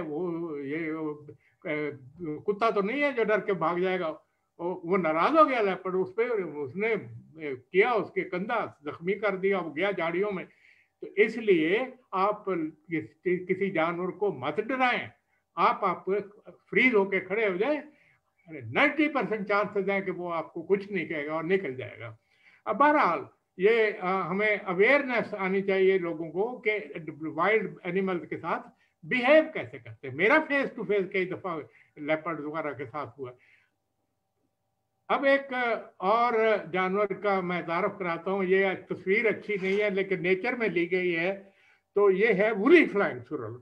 ये एक ऐसी उड़न गिलहरी है जो हमारे रॉकी माउंटेन जो है नॉर्दर्न एरियाज के जो माउंटेन्स हैं गिलगित बल्तिस्तान के जो हैं, उनमें वर्टिकल क्लिफ्स पे अगर इसको कोई डेन मिल जाती है तो उसमें ये रहती है दिन के वक्त, और रात को फिर ये जूनिपर फॉरेस्ट जो है और साथ ही वो जो है ब्लू पाइन और बर्च फॉरेस्ट जो है 9,000 10,000 फुट पर होने वाले, उनके वो खाती है। वो जो इनकी कोन्स वगैरह होती है उनमें फिनॉल होती है, तो वो जिससे इसको प्यास लगती है और नीचे अगर नदी है तो ये वहां जाके पानी पीती है। तो इसकी 3 जरूरियात हैं, वर्टिकल क्लिफ हो और उसमें डेन हो, उसके जूनिपर फॉरेस्ट हो और नीचे पानी हो, तो उस हैबिटेट में। तो दुनिया में सबसे ज्यादा एक वाहिद मैमल है जो दुनिया में सबसे कम पाया जाता है, वो है वुली फ्लाइंग स्क्विरल। सिर्फ गिलगित के पास एक लई नाला है जिसकी वादी है, उसमें ये पहले रिपोर्टेड था। फिर मैंने एक स्पेसिमेन लिया जो मैंने बना के स्केलेटन और इसकी स्टफ करके कराकोरम यूनिवर्सिटी को दिया है, वहां पड़ा हुआ है जो मेरे हाथ का दिया हुआ। इसके बाद ये डिस्कवर हुआ नलतर में, फिर इसको डिस्कवर किया हुंदा में एक और जगह पर, और फाइनली एक रिकॉर्ड आया नांगा पर्वत के इर्द गिर्द में। इससे ज्यादा है दुनिया में 5 स्पेसिमेन था म्यूजियम में, और 2-3 अब रिसेंटली गए हैं जो अमेरिका में चले गए हैं। तो ये इसको देखना इतना मुश्किल नहीं है। तो ये थ्रेटेंड है इन वजूहात से। आगे चलते हैं जी। ये है मार्को पोलो शिप। इसका नाम इसलिए मार्को पोलो रखा गया है कि जब मार्को पोलो यहाँ से शायद रेशम से गुजरा तो उसने जब ये देखी तो उसने जाकर अपने वतन में कहा कि मैंने एक भेड़ देखी जिसका आदमी दोनों हाथ बड़े ऐसे फैला देता है, तो उससे भी बड़े बड़े सींग है इसके। तो वो उस पर इसका नाम रखा गया मार्को पोलो शिप। ये पामीर प्लेटू में इसके मेल ज्यादातर रहते हैं, और वाहन कॉरिडोर जो है वहां पर शुमाली पाकिस्तान में खुजराब नेशनल पार्क में सर्दियों में आते हैं, जब इन्होंने आपस में लड़ाई करनी होती है डोमिनेंस के लिए। वो कहता है मैं तकड़ा, वो कहता है मैं तकड़ा, तो लड़ाई करते हैं, और जो तकड़ा हो जाता है, जो जीत जाता है, वो फीमेल्स के पास चला जाता है, उनके साथ मेटिंग होती है। फीमेल हमेशा वादी में होती है क्योंकि वादी में उसको फूड मिलती है। ये बुलंदियों पे चले जाते हैं, ऐसे सूखी सूखी झाड़ियां गुड़ियां खा के गुजारा करते हैं। इनको एनर्जी चाहिए दोबारा ब्रीडिंग के लिए, सारा साल में एनर्जी बढ़ती रहती है। फीमेल को चाहिए, उसके पेट में बच्चा है, उसने पलना है, बड़ा होना है, उसने बच्चा देना है, लैम्बिंग करनी है, उस वक्त एनर्जी चाहिए उसको। उसने दूध पिलाना है, बस उसके लिए एनर्जी चाहिए। तो उसको ऐसी जगह पे रहना होता है जहाँ फूड मिले। अब अच्छा, इसका ये है कि इसको पाकिस्तान में परसिक्यूट किया जाता था, हेलीकॉप्टर से मारा जाते थे। मेरी जर्नलों से मुलाकात हुई, ऑर्डर नहीं कराए कि इनको कोई फौजी जो है हेलीकॉप्टर से नहीं मारेगा, और इसको वैसे ही नहीं मारने देते। तो अब कुछ ये सर्दियों में नजर आनी शुरू हो गई खुजराब नेशनल पार्क में। यह है मस्क डियर, कस्तूरी वाला हिरन। कस्तूरी आपको पता बड़ी महंगी चीज होती है, और ये बेवकूफ लोग जो हैं वो समझते हैं कि नरकों में भी कस्तूरी है, मादा में भी कस्तूरी है, बच्चे में भी कस्तूरी है, सर्दियों में भी कस्तूरी है, गर्मियों में भी कस्तूरी। कस्तूरी के पॉड्स जो होते हैं वो उस वक्त सिर्फ मेल्स में होते हैं जब उसका ब्रीडिंग सीजन आता है।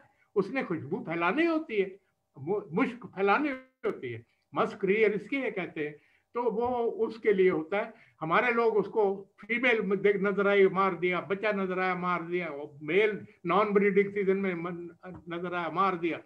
भले इसके लिए musk deer farm sorry national park बनाया गया नीलम वैली के ऊपर वाले हिस्से में, लेकिन अभी हमें अश्योरेंस नहीं है कि इसकी पॉपुलेशन को बड़ी है या नहीं बड़ी है। वहाँ कानून अब एक और इंटरेस्टिंग एनिमल बच्चों के लिए खास तौर पर ये है स्केली एंटीटर और पेंगोलिन। हमारी सॉल्ट रेंज में, पोठोहार में और west of Indus up to Karachi and then again northward to Lasbela and Kalat तक ये रिकॉर्डेड है। अब यहाँ पर पोठोहार में बहुत मिलता है। इसके ऊपर ये स्केल्स जो हैं ये एक्चुअली बाल हैं, केराटिन के बने हुए हैं, जिससे बाल भी केराटिन का बना होता है, और फिर हमारे नाखून भी केराटिन के बने होते हैं। तो ये सख्त होते हैं इसके डिफेंस के लिए, और डिफेंस इसलिए कि इसका और कोई ये अटैक नहीं कर सकता, क्योंकि इसकी ये देखें थुथनी लंबी है, इसके मुंह में दांत ही नहीं है। ये अपनी लंबी सी गोल जबान निकालता है और चूंडियां और जो व्हाइट एंट्स यानी दीमक होती है उसके माउंट्स को खोदता है। तो जुबान लगा लगा के अपनी स्टिकी टंग ये निगलता जाता, चबा नहीं सकता फिर।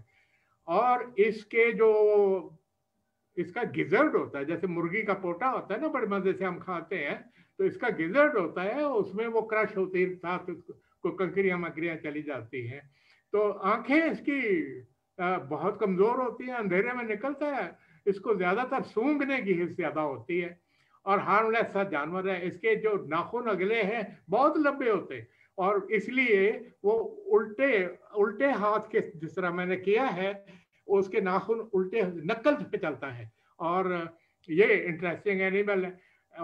लेकिन हमारा एटीट्यूड क्या है? मेरा बेटा गाड़ी लेके जा रहा था, मेरी वाइफ भी साथ थी, सुबह सुबह तो एक वैगन वाले ने इस्लामाबाद की सड़क के ऊपर, ये बेचारा गुजर रहा था, तो उसके ऊपर से वैगन गुजार के उसको मार दिया। फिर वैगन खड़ी करके तो वो आ गया, और लोग भी, मुसाफिर भी आ गए। तो मेरी वाइफ ने मेरे बेटे से कहा कि इसको उठाओ, कार की डिक्की में रखो, अब्बू जब आएंगे वो इसको स्टफ कर लेंगे। तो वो बेटा उठाने लगा, तो लोगों ने कहा ओए इसको ना उठाना। उसने कहा क्यों? ओए बला है बला। अब हर चीज जो जिसकी आपको समझ नहीं उसको बला कह देते हैं, और इसलिए उसके ऊपर से वैगन गुजार दी, मार दिया उसको। ये एटीट्यूड बदलना चाहिए, अक्ल होनी चाहिए लोगों में। तो वो उसके लिए कोशिश तो हो रही है, लेकिन ज्यादातर हमारी कौम अनपढ़ ही है ना, काफी 30-40% बिल्कुल टोटली अनपढ़ है हमारे।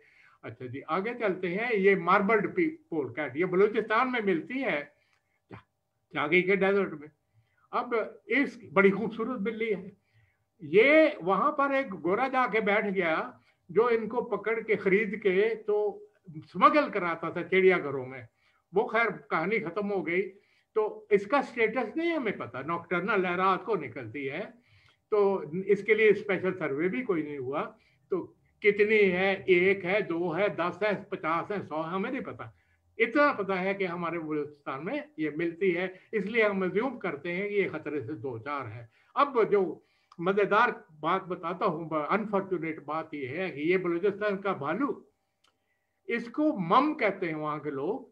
तो एक कोयटा के आप जाके देखें, एक चौनी में एक बोर्ड मार्बल का शायद लगा हुआ है, उसके ऊपर कहानी लिखी हुई है, मम को कैसे एक अंग्रेज लेफ्टिनेंट ने या कप्तान ने मारा था। ये खड़ा हो गया, उसको जफ्फी डाली, उसको ये किया, उसने यूं मुकाबला किया, वो मुकाबला करके इसके खिलाफ नफरत अंगेज वो बोर्ड लगा हुआ अभी तक।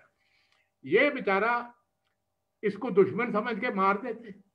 और ये अगर हम कहें कि 1 है या 2 है या 20 है, ये हमें इसका सर्वे नहीं किए। एक सर्वे जो किया गया था उसमें लड़के जो थे सर्वे करने वाले वो शायद नाअहल थे, उन्होंने इसकी डेन देखी, कहते सर उसमें से बू भी आ रही थी, ये भी। तो मैंने कहा भाई डीएनए आजकल हो जाता है, तुमने वहां से कोई बाल देखना था, रेत में पड़ा हुआ है उसका कोई बाल है या कोई उसका फीकल मैटर है, पखाना है, उसको ले जाते बोतल में बंद कर डीएनए टेस्ट करते, कंफर्म हो जाता कि ये इसमें था।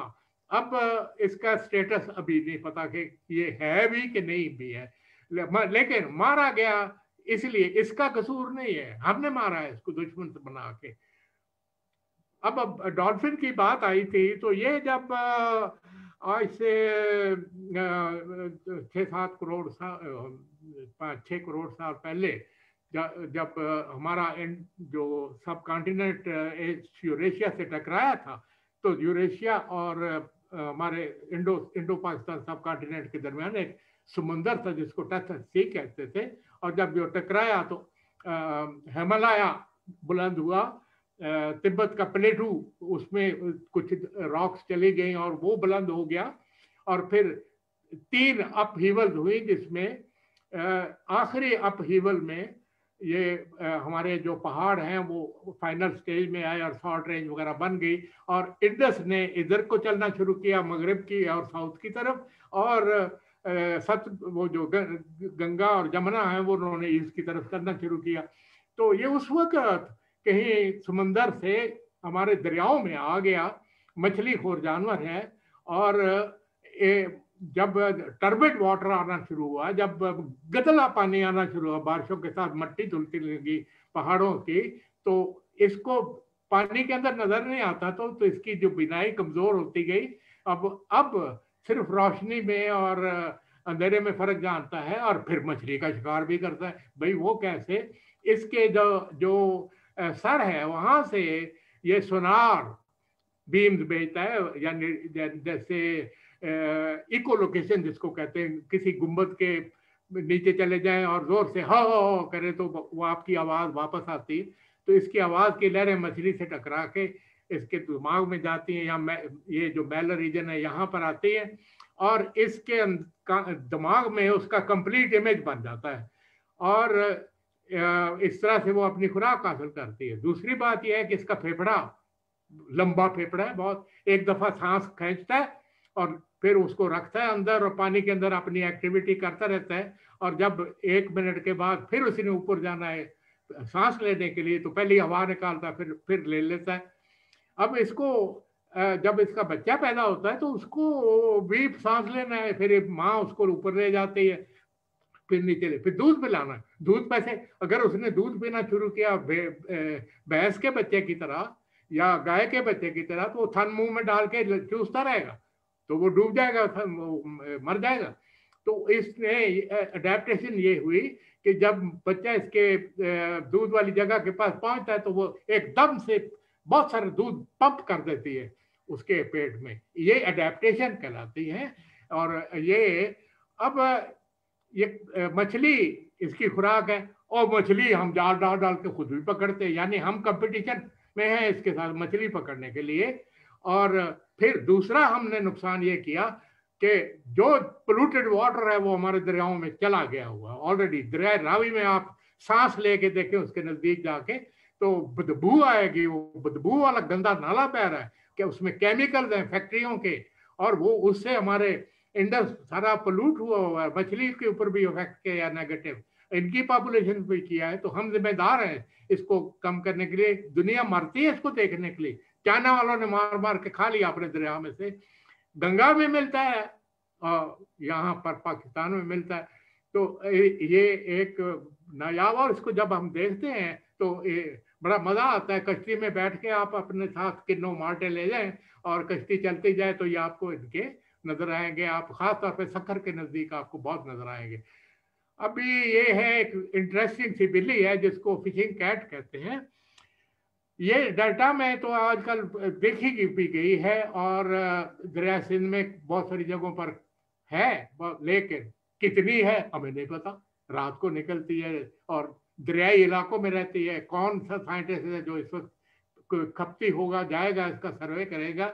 इसकी आंखों के ऊपर एक ट्रांसपेरेंट झिल्ली चढ़ जाती है पानी के नीचे जाते, जिसको निक्टिटेटिंग मेम्ब्रेन कहते हैं, और ये जाके मछलियों को पकड़ लेती है और चेंज करके पकड़ती है। और अगर ऊपर परिंदे बैठे हो, मुर्गाबियां बैठी हो पानी के ऊपर, तो नीचे से जाके पकड़ के ले आती है, उसको खा लेती है। It's very interesting. इसकी खाल खूबसूरत है, कभी कभार कोई फर शॉप से मिल जाती है, उससे पता चलता है कि अभी है, वरना इसका सर्वे वर्वे नहीं हुआ, हमें इसका स्टेटस नहीं पड़ा, तो हम इसको और दरिया सिंध पूरा ही फ्रेगमेंटेड है, वहां पानी समुद्र में जाने ही नहीं देते हम। फ्लड के सीजन में पानी थोड़ा बहुत चला जाता, बाकी सारा बीच में से आप you can wade through this river. तो उसकी वजह से ये अभी मखलूक खत्म हुई। अब आखिरी आइटम ये है कि पाइथन, अजदहा, ये पता नहीं, पत्थर उठाओ, मार दो इसको। अरे भाई, इसको देखो, ये गैर जहरीला सांप है, कभी काटता भी नहीं है किसी को, बंदे को। इसको उठा ले, गले में डाल ले, आप कुछ नहीं कहेगा। उसको गरीब को मारते, वो एक ही जगह पर रहने वाला जानवर है, उसको जब देखेंगे तो अजदहा नजरा दो, मारेंगे उसको, मार देंगे। सांप जो भी हो, कोई भी सांप हो, हम कहते हैं जी ये हमारा दुश्मन होगा।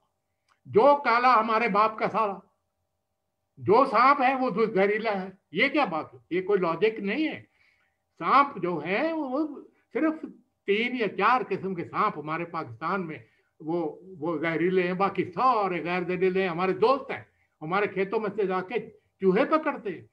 और साउथ ईस्ट एशिया में वहां पर स्नेक फार्म्स हैं, लोग सांप खरीद के अपने चावलों के खेत में डालते हैं ताकि बेंडिकूटा वगैरह जो चूहे हैं वो खत्म हो।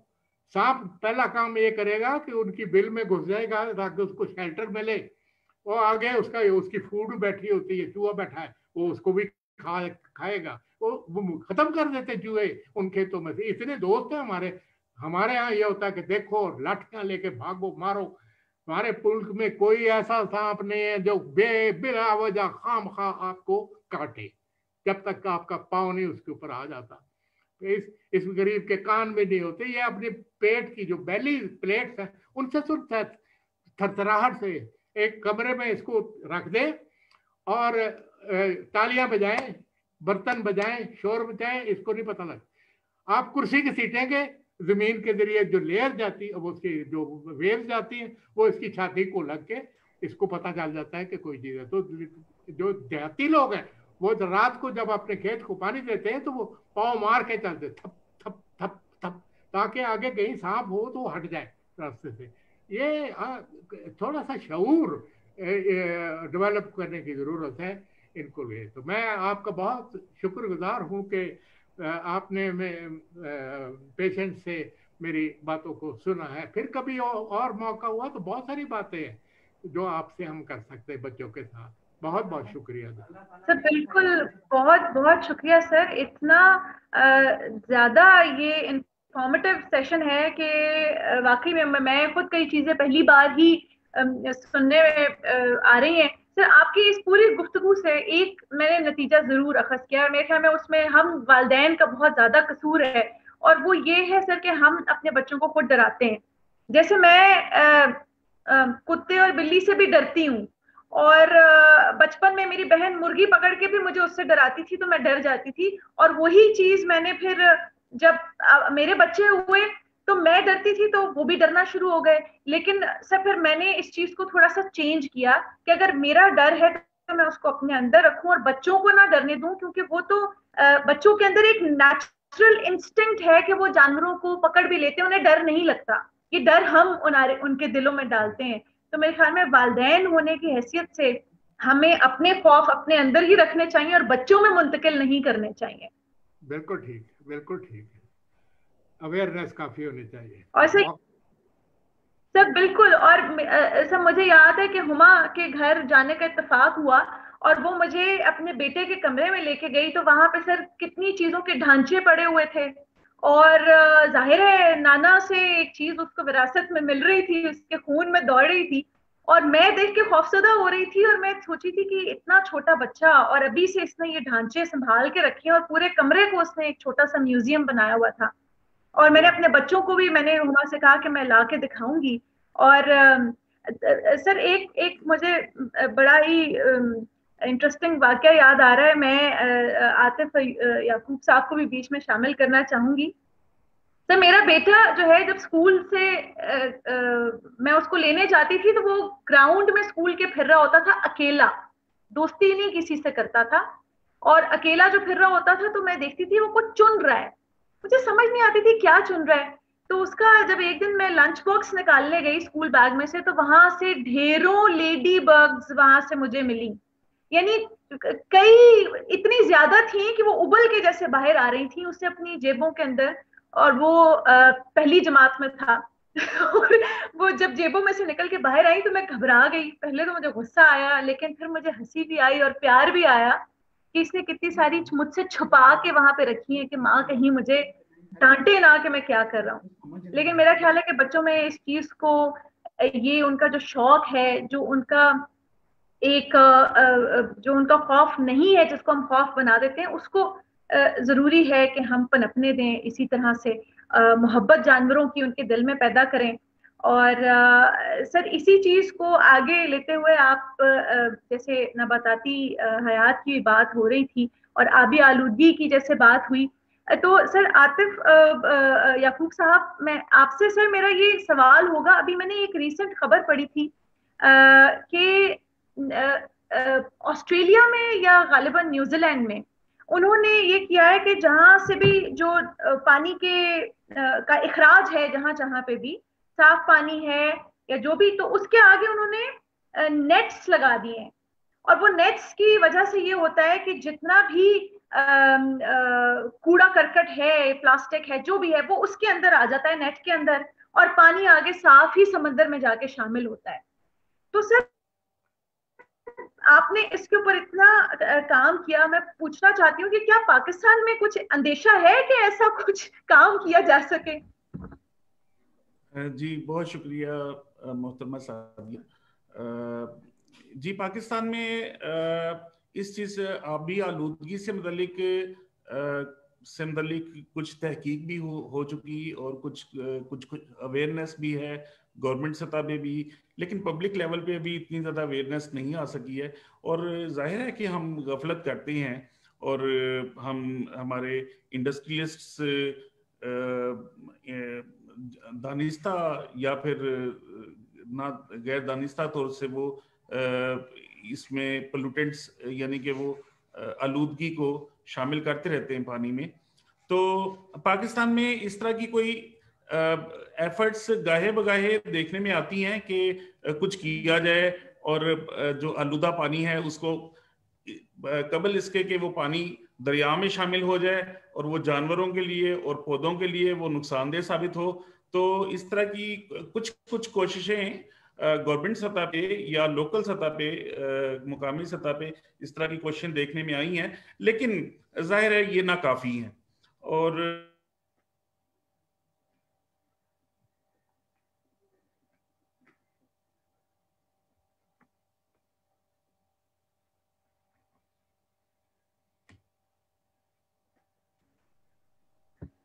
मेरा ख्याल है कि याकूब साहब की तरफ इंटरनेट का थोड़ा सा मसला आ रहा है। मैं इन द मीन टाइम अपनी पेंटिंग दिखाता हूँ आपको। जी सर, सर जरूर। हाँ, वो एक अभी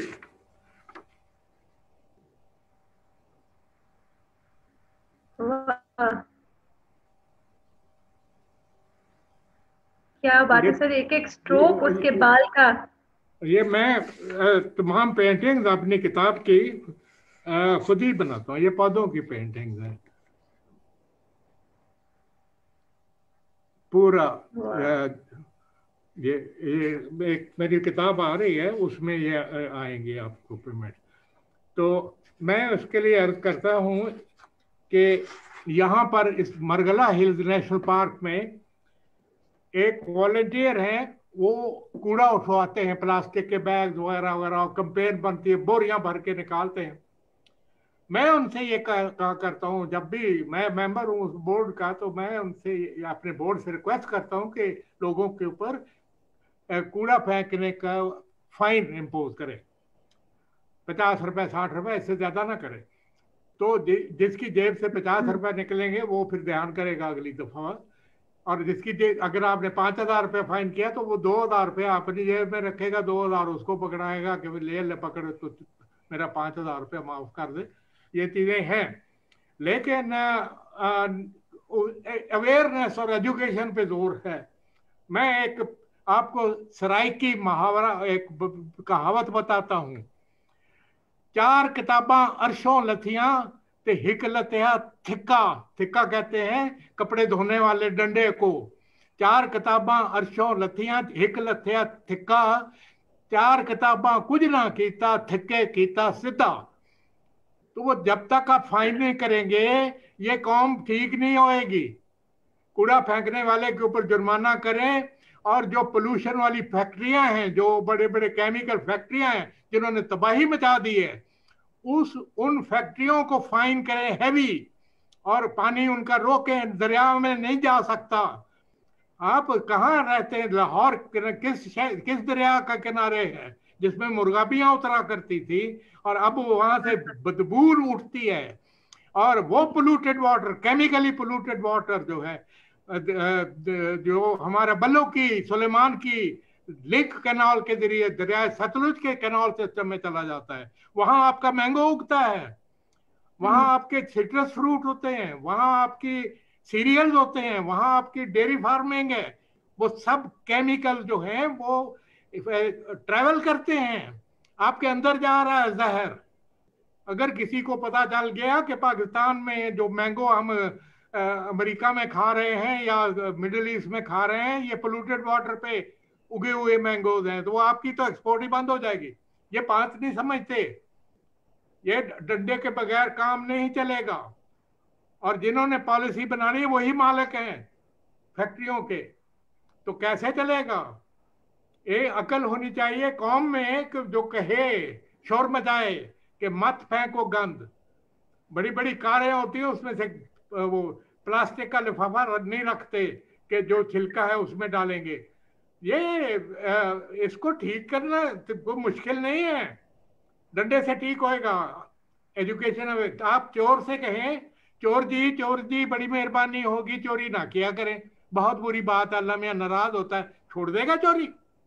जब तक उसका तमाम असबाब, उस तक उसको पनिशमेंट करनी पता होगा कि मैं पकड़ा गया तो मुझे 7 साल के लिए अंदर कर देंगे, वो ये काम नहीं छोड़े।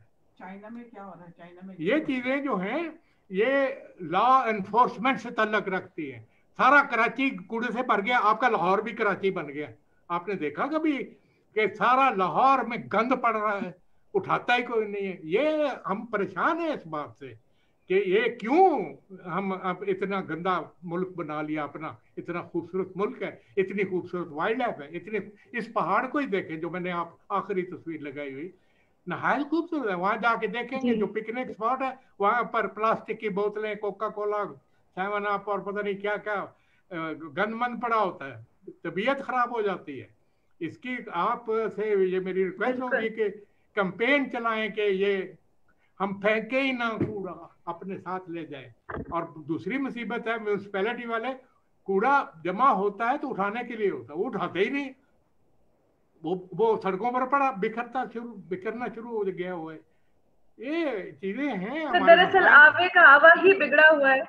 जी, इसको ठीक करना आपका काम है ना। बच्चों को अपने साथ में लाए, जो अम्मी अब्बू को मना करे कि बिल्कुल सर, ये हाँ बिल्कुल, बच्चे आपके साथ होंगे। बिल्कुल सही कह रहे हैं। जब हमने सिगरेट के खिलाफ कैंपेन शुरू की थी, बच्चों के वालिदैन ने हमें कांटेक्ट किया कि जो लेक्चर आपने दिया था, मेरी बेटी कहती है अपना मुंह सुंघाए, सिगरेट क्यों पिया आपने। बाबा से नाराज हो गई कि सिगरेट क्यों पीते हैं, आपको फेफड़े खराब हो जाएंगे, ये जहर है। तो असर पड़ता है बच्चों से। कहलवाएंगे, आपके साथी बच्चे होंगे, तो माँ बाप भी आहिस्ता आहिस्ता ठीक हो जाएंगे। ऐसा तो ये कंपेन तो हमें जारी बिल्कुल रखनी सही। चाहिए। याकूब सर ने भी जी जी जी बिल्कुल। मैं याकूब सर ने भी माफी ज्वाइन कर लिया। चाहूंगा। मैं वापस जी जी अभी मिर्जा साहब ने बहुत अहम बातें हमें बताई हैं।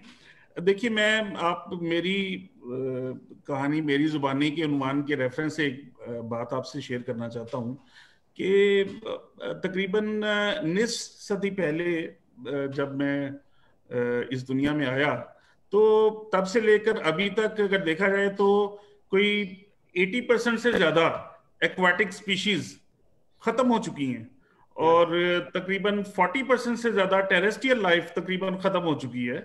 बहुत सारी स्पीशीज आज भी ऐसी हैं जो शायद हमने आइडेंटिफाई भी नहीं की हैं और हमने देखी भी नहीं, और शायद एक्सटिंक्ट हो रही हैं वो। और अभी मेजर साहब ने बहुत सारे एनिमल्स दिखाए हैं जिसके अंदर क्रिटिकली एंडेंजर्ड एनिमल्स भी हैं, और ये कुछ ऐसे भी एनिमल्स हैं जो स्पीशीज सिर्फ पाकिस्तान में ही पाई जाती है। तो ये हमारी जिम्मेदारी है कि हमने इनका ख्याल रखना है।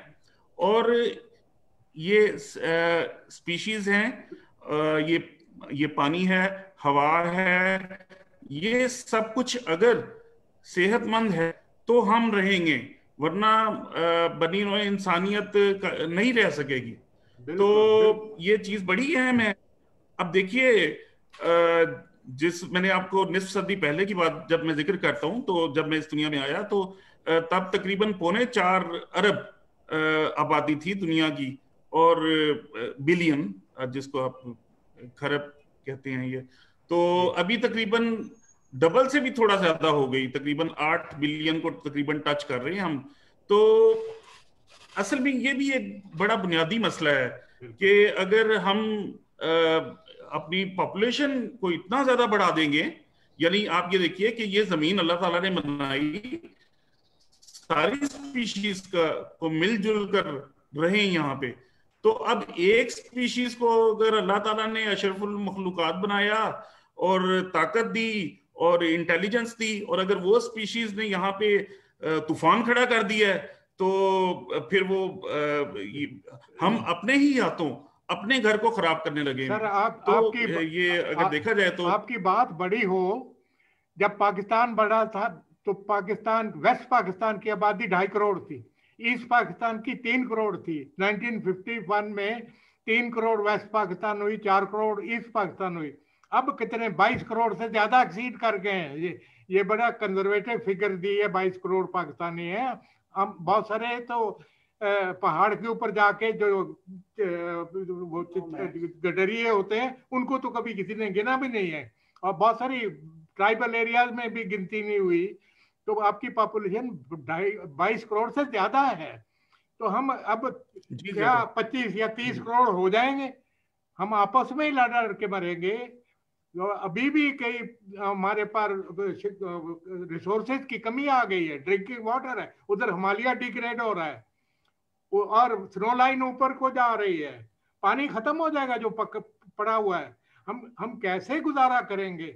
इसलिए हमें हर तरफ की इकोलॉजिकल प्रोसेस है ये, हर एक फैक्टर नहीं है, कई फैक्टर्स हैं जैसे आपने फरमाया।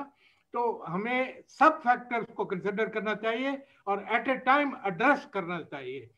मैं एक छोटी सी मिसाल देता हूँ। जो बाइसन होती हैं जो नॉर्थ पोल पे पाई जाती हैं, बड़ी वो सींग होते हैं उनके ऊपर वुल्फ का पैक अटैक करे तो सारी की सारी बाइसन एक सर्कल बना लेती हैं, सींग बाहर, पीठे जो उनकी हैं वो अंदर को होती हैं कि किधर से आओगे भाई अटैक करने के लिए। तो वो भेड़िया कामयाब नहीं होता उनको उनके ऊपर अटैक करने के लिए। इसी तरह से हमारे चारों तरफ मुसीबतें हैं, सबको एड्रेस करना है हमने। ये हम लोग जो पढ़े लिखे लोग हैं, हमने स्टिमुलेट करना है अपने बच्चों को और तालिब इल्मों को कि कोर्स की किताब के अलावा और बातें भी डॉक्टर साहब हमने बतानी है, जैसे आप बताते भी होंगे इंशाल्लाह। तो ये था कि वो आगे चल के तालीम और तरबियत दोनों चीज़ें वो कर सकें। बहुत शुक्रिया डॉक्टर साहब, मैंने टाइम ले लिया खामखा। बस डॉक्टर साहब आप बिल्कुल सही कह रहे हैं। ये सारी चीजों को हमें इकट्ठे लेकर चलना है। और देखिए, सोचने की बात है कि एक तो हम इतने सारे हो गए, फिर हम एम्पावर्ड भी हैं, टेक्नोलॉजिकली भी हम लोग काफी आगे हैं दूसरी स्पीशीज से, और हम टेक्नोलॉजी का इस्तेमाल भी करते हैं। और फिर उन मुआशरों में जहाँ पे के आदात बिगड़ी हुई हैं, जैसे कि हमारा मुआशरा, और अभी पिछले 1.5 घंटे से हम इसी चीज के ऊपर गुफ्तगू कर रहे हैं कि जहाँ पे आदात बहुत ज्यादा बिगड़ी हुई हैं, हम जानवर को दुश्मन समझते हैं, और जहाँ पे हम पानी की प्लास्टिक की बोतल पकड़ते हैं और पानी पिया और उसके बाद उसको हम दरिया में फेंक के समझते हैं चलें हमारी जान खुलासी होगी।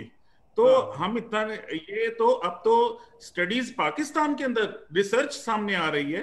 हमने यहाँ से दरिया की मछली पकड़कर और हमने उसके पेट के अंदर प्लास्टिक के छोटे छोटे टुकड़े पाए हैं। और ना सिर्फ इतना है, बल्कि ये चीज मालूम हो रही है कि मछली के गोश्त के अंदर माइक्रोप्लास्टिक शामिल हो रहा है। और जब हम खुद उस मछली को खाएंगे और या कोई भी दूसरा उसको खाएगा, और ये एक्चुअली हो रहा है, ये मतलब पूरे हम, और प्लास्टिक वो चीज है जिसने कभी डिग्रेड भी नहीं होना, डिग्रेडेबल तो ये है नहीं। और प्लास्टिक दरिया में चला जाएगा, समुद्र में चला जाएगा, ये तो रहेगा। ये तो हम एक ऐसी मुसीबत छोड़कर जा रहे हैं, इंसान एक्सटिंक्ट हो जाएगा लेकिन ये रहेगा। और इसी तरह से बहुत सारे ऐसे पोल्यूटेंट्स हैं जो कि उस बैलेंस को खराब कर रही हैं।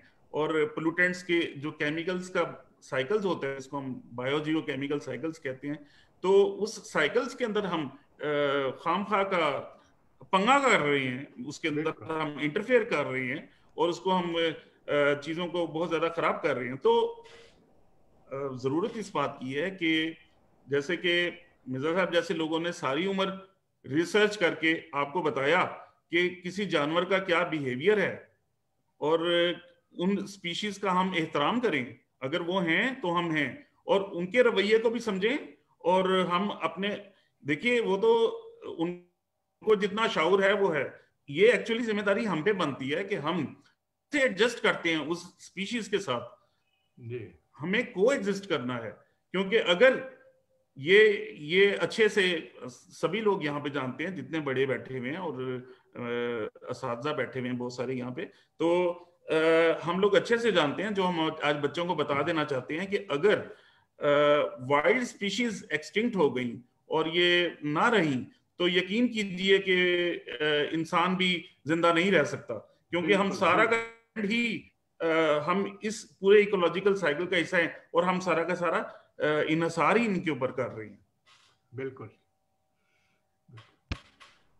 बिल्कुल सर, आप बिल्कुल सही आपने फरमाया। सर मैं ये भी पूछना चाहूंगी कि आप क्योंकि जीसी यूनिवर्सिटी में हैं और आपके साथ बहुत सारे जाहिर है यंग स्टूडेंट्स आपके साथ मौजूद हैं, तो सर क्या ये यंग स्टूडेंट्स कोई ऐसी कैंपेन आप लोग चलाते हैं बच्चों के लिए? कोई ऐसा आपने कुछ तैयार कर रखा है प्रोग्राम कि जिसमें वालिदैन और बच्चे जो हैं वो शामिल हो सकें इन स्टूडेंट्स के साथ मिलके? जी, आपने बहुत अहम बात की। और जी हाँ, हम गवर्नमेंट कॉलेज यूनिवर्सिटी में जैसे कि बायोलॉजिकल सोसाइटी के नाम से बच्चों ने एक फोरम बना रखा है, जो कि बहुत दहाइयों से चलता आ रहा है। और इसी तरह से एनवायरमेंटल प्रोटेक्शन सोसाइटी के नाम से एक फोरम है। तो इस तरह के कुछ फोरा ऐसे हैं, ऐसे कुछ चीजें हैं जिसपे के स्टूडेंट्स मिलकर काम करते हैं, अवेयरनेस का काम करते हैं, विद इन कैंपस काम करते हैं। तो सिक्योरिटी इश्यूज की वजह से हम कैंपस के बाहर ज्यादा काम नहीं कर पाते हैं, लेकिन जो बच्चे यहाँ से पढ़कर जाते हैं, बच्चे यहाँ से अवेयरनेस लेकर जाते हैं और अपने अपने शोबों में जहां भी आगे जाके वो लगते हैं, तो वो इस पैगाम को यहाँ से साथ लेकर जाती हैं, अवेयरनेस की चीज़ों को वो साथ लेकर जाती हैं जो कुछ हमसे पढ़ती हैं। तो ये एक हम्बल सा कंट्रीब्यूशन है, लेकिन बहरहाल इसके अंदर अभी बहुत गुंजाइश बाकी है। हम एट लार्ज सोसाइटी के अंदर से हम कैसे कोई इम्पैक्ट छोड़ सकते हैं, इसके अंदर बहुत ज़्यादा गुंजाइश बाकी है। और यकीनन आज को हमारा जो आज का जो सेशन है, जहाँ पे हमारे साथ एक बहुत ही सीनियर साइंटिस्ट मौजूद हैं, और मैं खुद एक प्रोफेसर हूं, और इसके अलावा मिस सुमा हैं जो कि वॉलंटियर हैं, और मिस सादिया हैं। तो ये एक इस तरह के सेशन या इस तरह के मीटिंग्स जहां पे डिफरेंट लाइफ के डिपार्टमेंट से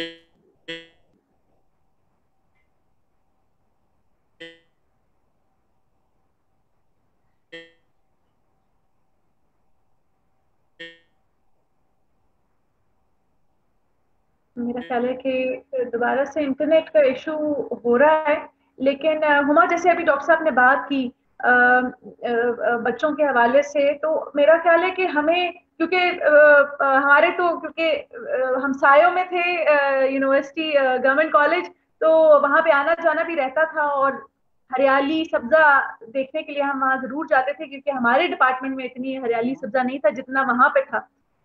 तो हुमा, अगर कुछ हम इस तरह का अरेंज करें, जैसे आप भी बच्चों के साथ काम करती हो, मैं भी बच्चों के साथ, से आए हुए लोग, पहली बात ये कि ये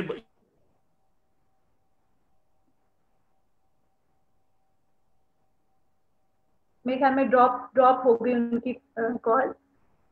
सर आप हमें, आपको सर आ रहे हैं, आपको आवाज आ रही है हमारी? तो आपका माइक म्यूट। जी अब सही हो। आपके बीच में कुछ सिग्नल्स ड्रॉप हो गए थे सर। जी जी, बस मैं 1 मिनट और लूंगा और मैं अपनी बात को समेटता हूँ। सिर्फ हमें इस बात की समझने की जरूरत है कि एक तो हम अपनी पॉपुलेशन में बहुत गैर मामूली इजाफा कर रहे हैं, और दूसरा हम रिसोर्सेज का जितना हमारा हिस्सा था हम उससे ज्यादा वाला हिस्सा इस्तेमाल कर रहे हैं। तो हमें इस बात को समझने की जरूरत है कि हमें नेचर को रिस्पेक्ट देना है और नेचर के साथ मिलकर चलना है, और इसी में हमारी अपनी भी बका है। और ये तमाम बच्चों को इस बात को समझना है कि जानवर भी हमारे दोस्त हैं, पौधे भी हमारे दोस्त हैं, और ये साफ पानी हमारी जरूरत है, और नेचर को रिस्पेक्ट देना सीखें प्लीज। शुक्रिया सर, बहुत शुक्रिया सर आपकी इस बात से। मैं बीच में आपके सिग्नल्स थोड़े ड्रॉप हो गए थे, तो मैं हुमा को भी लेकर आना चाह रही थी सर, कि हुमा भी क्योंकि बच्चों के साथ काम करती हैं और हमारा काम भी बच्चों के साथ ही, हम कहानियां सुनाते हैं और कहानियों के जरिए उन तक इंफॉर्मेशन और नॉलेज पहुंचाते हैं और उनको एथिक्स और मॉरल सिखाने की भी जिम्मेदारी थोड़ी बहुत लेते हैं, ताकि वालिदैन के साथ साथ हम भी अपना किरदार थोड़ा अदा कर पाएं। तो सर क्या ऐसा मुमकिन होगा कि आपके जो यंग स्टूडेंट्स हैं उनके साथ मिल के, हुमा इस आपको भी इसमें शामिल करियो, कि उनके साथ मिल के ऐसे कोई कैंपेन चलाई जाए कि जिसमें छोटे बच्चे भी शामिल हो। ये तो यंगस्टर्स हैं जो आपके आपके साथ हैं, लेकिन क्योंकि मेरा मानना ये है कि हम जब छोटे बच्चे को जब परवान चढ़ाएंगे ना ऐसी सोच के साथ, तो उसके लिए ज्यादा उसको एब्जॉर्ब करने में आसानी होगी, क्योंकि उसकी तो नेचर ही वही है। तो जैसे जैसे हम बड़े हो जाते हैं हमारी नेचर जो है वो बदलती जाती है माहौल के हिसाब से। तो जो कूड़ा फेंकने वाली बात है वो हो सकता है कि मेरी नेचर तो ये हो कि मुझे समेटना है, गंद नहीं फैलाना, लेकिन जब मैं आसपास देखूं कि मेरे वालिदैन या मेरे बड़े बड़े आराम से कूड़ा करकट फेंक देते हैं या ख्याल नहीं रखते, तो मैं भी आहिस्ता आहिस्ता वही करना शुरू कर दूंगी बच्चे के तौर पे। और मैंने ऐसे बहुत सारे वालिदैन को देखा है जो बच्चों के सामने ही कूड़ा फेंक देते हैं। और मुझे याद है कि हमारे बचपन में मेरी बहन खास तौर पे कभी इस तरह से होता था कि गाड़ी में जा रहे हैं तो कोशिश की कि आइसक्रीम खाई तो बाहर फेंक दें हम, उसका जो रैपर है वो बाहर फेंक दें। तो मेरी बहन जो है ना वो जमा करती जाती थी सबके कि भाई मुझे दे दो रैपर, मुझे दे दो, और फिर वो घर जाके कूड़े की टोकरी में फेंकती थी। तो ये उसकी नेचर का हिस्सा थी, जिसको देख के फिर हम बाकी बहन भाइयों ने भी यही किया कि नहीं ये सही तरीका है। और वो अब ऐसी हमारी नेचर का हिस्सा बन गई हुई है, वो आदत ऐसी पक्की हो गई है कि वो जाहिर है कि किसी ने भी गिराया हो तो हम उठाते हैं। और तो ये मेरा ख्याल है कि ये जो यंगस्टर्स हैं, यूथ और बच्चे, छोटे चिल्ड्रन, इनको मिला के साथ चलाने की जरूरत है, ताकि वो देखें कि अच्छा ये तो बड़े भाई हैं या ये बड़ी बहन है। और ये क्योंकि बच्चे मोस्टली अपने माँ बाप की बात को इग्नोर कर देते हैं, और कोई बड़ा बच्चा थोड़ा सा हो, भाईजान आ गए, उन्होंने कोई बात कह दी तो उनकी बात ज्यादा अच्छे तरीके से समझते हैं कि ये तो हमारे दोस्त भी हैं या बाजी हैं, ये हमारी बात ज्यादा बेहतर से समझते हैं। क्योंकि हमारे बच्चे, हमने अपने माँ बाप को ये कहा था, अब हमारे बच्चे हमें कहते हैं कि आपको नहीं समझ आएगी, तो ये मेरे ख्याल है सिलसिला जारी रहता है। तो अगर ऐसा कुछ किया जाए, कोई ऐसी कैंपेन चलाई जाए, कोई ऐसी एक्टिविटी अरेंज की जाए जहाँ पे यूथ और बिल्कुल जो छोटे बच्चे हैं उनको मिला के कुछ किया जाए, तो मेरे ख्याल में बड़ा अच्छा हो जाएगा। और हुमा तो मेरे ख्याल में ऐसी कैंपेन्स कराती भी रही हैं। हुमा? सादिया, अव्वल तो बात ये है कि मिर्जा साहब और डॉक्टर साहब की गुफ्तगू इतनी दिलचस्प थी कि उसी की इतनी लज्जत आ रही थी, इतना कुछ सीखने को मिल रहा था कि दिल नहीं कर रहा था कि मैं कुछ बीच में शामिल करूं। माशाल्लाह उन लोगों की बात सुन के बहुत मजा आया हमें। Sir, thank you very much both of you. I my self learned a lot. Sadia, बिल्कुल हम बच्चों के साथ काम कर रहे हैं और there are so many platforms जहाँ पे इस तरह के काम किए जा सकते हैं। बल्कि मैं आपको दिखाती हूँ कि हम लोगों ने ये कुछ इंफॉर्मेशन डिस्क हैं जो बच्चों के लिए डिजाइन की हुई है। ये मार्गला हिल्स नेशनल पार्क की है, ये स्नो लेपर्ड फाउंडेशन की है। ये भी हमारे पास मौजूद है। It's very simple to use और ये एक ऑथेंटिक इंफॉर्मेशन इसलिए है क्योंकि फर्स्ट हैंड इंफॉर्मेशन है। मिर्जा साहब ने इनको जो है वो खुद असेंबल करवाया है इनकी सारी इंफॉर्मेशन, क्योंकि खुद फील्ड में रहे हैं और ये फर्स्ट हैंड जिसे कहते हैं कि किसी भी इम्प्योरिटी के बगैर वाली सारी हमारे पास इंफॉर्मेशन है। तो आपके प्लेटफॉर्म के थ्रू मैं तमाम जो हमारे व्यूअर्स हैं उनको कहती हूँ कि हमारे पास बुक्स मौजूद हैं, क्योंकि जब तक आपके पास नॉलेज सही नहीं होगी आप अगले अपनी एक्टिविटीज को भी मैनेज सही से नहीं कर सकेंगे। So we have birds of Pakistan, we have biodiversity of Pakistan, we have snakes of Pakistan, Indus की ब्लाइंड डॉल्फिन के ऊपर है, स्नो लेपर्ड के ऊपर है, तरह की इंफॉर्मेशन डिस्क है हमारे पास। तो आप जो हमारे व्यूअर्स हैं, आप में से जो भी इंटरेस्टेड वो मुझे अभी हमारे डिस्क्रिप्शन में नीचे हमारे लिंक्स में हमारे साथ शेयर करें। I can provide them to you, ताकि आपके पास सबसे पहले एक ऑथेंटिक नॉलेज जो है वो पहुंचे। जब आपके पास पेरेंट्स के पास, टीचर्स के पास और खुद बच्चों के पास नॉलेज दुरुस्त आएगी तो ऑटोमेटिकली उनके दरवाजे जो है ना दिमाग के वो खुलने शुरू होंगे। और बच्चों को मैं कुछ मूवीज आपके इस सेगमेंट के हवाले से जरूर रिकमेंड करूंगी, वो जरूर देखें, क्योंकि आज हमारा वाइल्ड लाइफ के हवाले से सेशन है। और ये मूवीज मैं उनको इसलिए रिकमेंड कर रही हूँ, कार्टून मूवीज, क्योंकि वो तो वैसे भी एक इंटरेस्टिंग एक्टिविटी हो जाएगी। और बच्चे जो हमें देख रहे हैं, जिस वक्त आप ये मूवीज देखें और मेरे सवाल का जवाब जो फिर आपने हमें नीचे कमेंट में जरूर लिखना है। नंबर 1, आप जब एक सिंपल कार्टून है टॉम एंड जेरी, ठीक है, टॉम एक बिल्ली है, जेरी एक चूहा है। टॉम ही जेरी को क्यों खा रही होती, कभी जेरी ने टॉम को क्यों नहीं खाया? Have you ever thought about the food chain? Start thinking. Okay, woody woodpecker he would को टक टक टक क्यों कर रहा होता है, एक बत्तख क्यों नहीं करती? Start thinking and answer the question. ठीक है जी। उसके बाद बच्चों आप ये बताओ कि डव एक पीस का निशान क्यों है, वो क्या उसमें ऐसी बात है कि वो उसको पीस के लिए कहा जाता है? Start thinking over that. शेर को ही जंगल का बादशाह क्यों कहा गया? आखिर कोई तो उसका एटीट्यूड होगा ना, तो उसको भी जरा सोच के मुझे बताएं। जो 2 मूवीज 3-4 मैं आपको बताने लगी हूँ, बच्चों को आप लोगों ने लाजमी देखनी है, बल्कि पेरेंट्स भी देखें। नंबर 1, ओवर द हेज, ये ड्रीम वर्क्स की मूवी है। इसमें नोटिस करें कि टॉर्टवाइज, स्क्विरल, बियर और रकून, इनके जो एनिमल्स के करैक्टरिस्टिक्स हैं वो ऐसे क्या करैक्टरिस्टिक्स थे उनके पास जो उनको ये रोल दिया गया। ठीक है। और इसी तरह जूटोपिया है डिज्नी की, उसमें रैबिट है, फॉक्स है, स्लॉथ है, एलिफेंट है, गिनी पिग्स हैं। उनके कैरेक्टर्स को स्टडी करें कि ये रैबिट को ही रोल क्यों मिला, ये लॉयन को क्यों नहीं मिल गया। लॉयन किंग हम सब ने देखी हुई है, नई भी आ गई है, उसके विलन्स हाइनास क्यों हैं। ठीक है जी। और जो हमारी ओवर द हेड है उसका विलन एक अकेला बियर है और लायन किंग का एक हर्ड ऑफ हाइनास है। Why herd of hyenas are tougher और व्हाई एक अकेला बियर जो है वो टफ है। So start thinking. जो ये कार्टून्स एंड मूवीज हैं ये आपकी ही एजुकेशन के लिए बनी हुई है, इनको इस पर्सपेक्टिव से देखें, अपनी इंफॉर्मेशन को बढ़ाएं।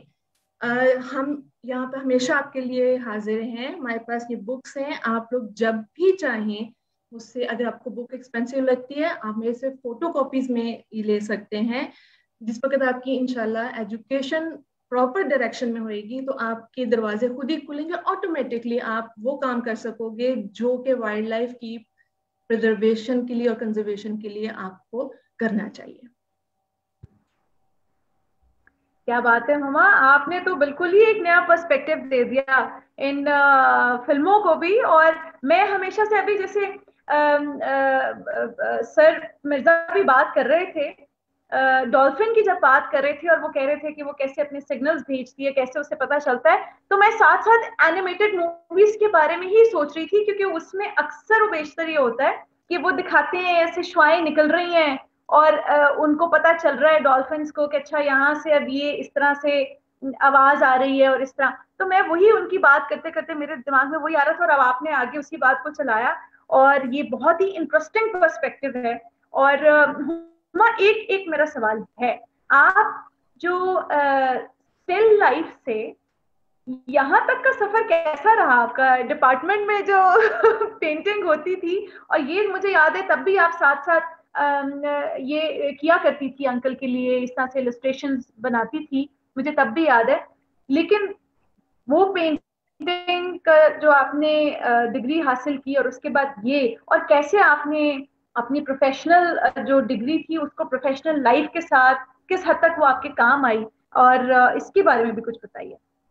सादिया, मैंने अपना प्रोफेशनल कैरियर एज ऑफ 16 में शुरू कर लिया था। मेरी फर्स्ट बुक जो मेरे वालिद साहब के साथ लॉन्च हुई थी, that was gifted to Pakistan government by British government on its 50th anniversary. वो उस वक्त लॉन्च हुई थी जब मैं 16 इयर्स की थी। उसमें मेरी तकरीबन 300 और समथिंग इलिस्ट्रेशंस शामिल थी, प्लस माइनस, मुझे अब सही से याद नहीं है। तो वजह वही थी सादिया, जो अभी तक हम बात कर रहे हैं कि इंस्पायरेशंस और सारी नॉलेज वगैरह हमेशा घर से चलती है ना। जब आज जिस तरह मैं अब मिर्जा साहब का और डॉक्टर साहब का सुन रही थी, मैं एक और दुनिया में गई हुई थी। अब मुझे ख्याल आया कि जब मैं छोटे होते ये सारी बातें और इसी तरह के लेक्चर सुना करती थी, तो मैं सोचती थी कि मैं क्या कर सकती हूँ, अब मैं क्या कर सकती हूँ। मेरे अंदर एक उद्यम पैदा होता था कि मैं ये कर दूंगी, मैं वो कर लूंगी। वो फिर उद्यम, क्योंकि बच्चे की तो सोच वाइल्ड होती है बहुत ज्यादा, अब जंगलों में जाके जानवरों के लिए ये कर दूंगी, वो कर दूंगी, समंदर की गहराइयों में जाके ये कर देंगे, वो जब प्रैक्टिकली आते हैं तो वो श्रिंक होके आपके घर और स्कूल तक महदूद हो जाए। ऐसी सिचुएशन में जब आपके पेरेंट्स और आपके टीचर्स आपके साथ हों, तो वो जो बॉर्डर्स होते हैं वो भी sky is the limit, no. इसलिए मैं हमेशा ये कहती हूँ कि बच्चे अकेले नहीं हैं, बच्चों के साथ दो बहुत अहम रुकन हैं, वो उनके पेरेंट्स हैं और वो उनके टीचर्स हैं। और फिर बात वहीं आ जाएगी कि ये सबसे पहले वेल एजुकेटेड होने चाहिए। तो मेरे साथ भी यही हुआ था, मेरे घर से इस तरह मिला, फिर आगे शौक था तो हमने किया। मेरा सारी थीसिस भी birds folk stories of Pakistan में डिपिक्टिंग बर्ड्स पे था, अगर आपको याद हो। तो मेरा काम थ्रू आउट इसी तरह रहा। बस वो अल्लाह की तरफ से चलता चलता जो है ना, वो ब्रांचेस उसकी निकल आई और शुक्र अल्हम्दुलिल्लाह कुछ ना कुछ अचीव कर ही लिया है। बिल्कुल, और मैं देख रही हूँ और मुझे आपके पेरेंट्स को देख के मुझे अपने पेरेंट्स याद आ रहे हैं। वो मेरे साथ बिल्कुल इसी तरह खड़े रहते हैं, हमेशा इसी तरह एक्साइटमेंट होती है उन्हें जब भी मैं कभी सामने आती हूँ। अस्सलाम वालेकुम आंटी, हम आपको भी देख सकते हैं? हाँ बिल्कुल, अस्सलाम वालेकुम। अस्सलाम। पेरेंट्स देखिए सारे अपने बच्चों के लिए करते हैं, ये जितने जिसकी कैपेसिटी होती है वो कर रहा होता है, मेंटल हो या फाइनेंशियल हो, ठीक है। I have been very lucky कि मेरे पेरेंट्स, मेरे teachers and then my husband was very very अगर ये डॉक्टर वासिक मेरे हालांकि चीजों के अंदर लिबर्टी ना देते तो शायद मैं ये कुछ ना कर रही हूँ। मेरी बेस मेरे पेरेंट्स ने बनाई है, मेरे टीचर्स ने बनाई है, लेकिन जिसे कहते हैं पॉलिश करना, काम को चलाना, it's because of his support. क्योंकि हम जिस एज में अब है, एक स्पाउस का आपस में अंडरस्टैंडिंग का होना और कोऑपरेटिव होना बहुत जरूरी होता है। तो ये एक ऑटोमेटिकली घर का माहौल बन जाता है जिसमें फिर जिसे कहते हैं गाड़ी के सारे पहिए दौड़ने शुरू होते हैं। तो ये सारी बात घूम घमा के वही घर की गोद से ही आ जाती है। बिल्कुल। और मेरा ख्याल है कि हम माओं का मेरे ख्याल में, मैं हमेशा, मुझे जब भी कोई पूछता है ना कि सुपर पावर क्या है भाई, तो मैं कहती हूँ कि सुपर पावर औरतों को अल्लाह ताला ने सबसे बड़ी सुपर पावर दी है, और वो ये है कि हम हर चीज की कह लो कि सब कुछ हम बदल सकते हैं। इस दुनिया को बदलने का जो जो चीज है ना, वो हमारे हाथ में है, वो और किसी के हाथ में नहीं है। वो अल्लाह ताला ने बंदों के हाथ में नहीं दी, वो हमारे औरतों के हाथ में दी है, क्योंकि हम माए हैं, क्योंकि तरबियत हमने करनी है। तो चाहे वो किसी बच्चे को खौफजदा करना हो, या किसी बच्चे को कॉन्फिडेंस देना हो, या जैसे मिर्जा साहब ने बताया कि उनके वालिद साहब ने भी उनको उसी जगह पे जाने दिया जहां पे वो जाना चाहते थे, और आपको जैसे गाइडेंस मिली या मुझे जैसे गाइडेंस मिली, मेरे वालिद साहब ने भी मुझे नहीं रोका, जो मैं करना चाहती थी वो करने दिया, चाहे वो कुछ फर्क ही था, लेकिन उन्होंने वो करने दिया, मुझे ना डराया ना मुझे रोका, बल्कि मेरे साथ खड़े हो गए कि हाँ ये कर सकते हैं।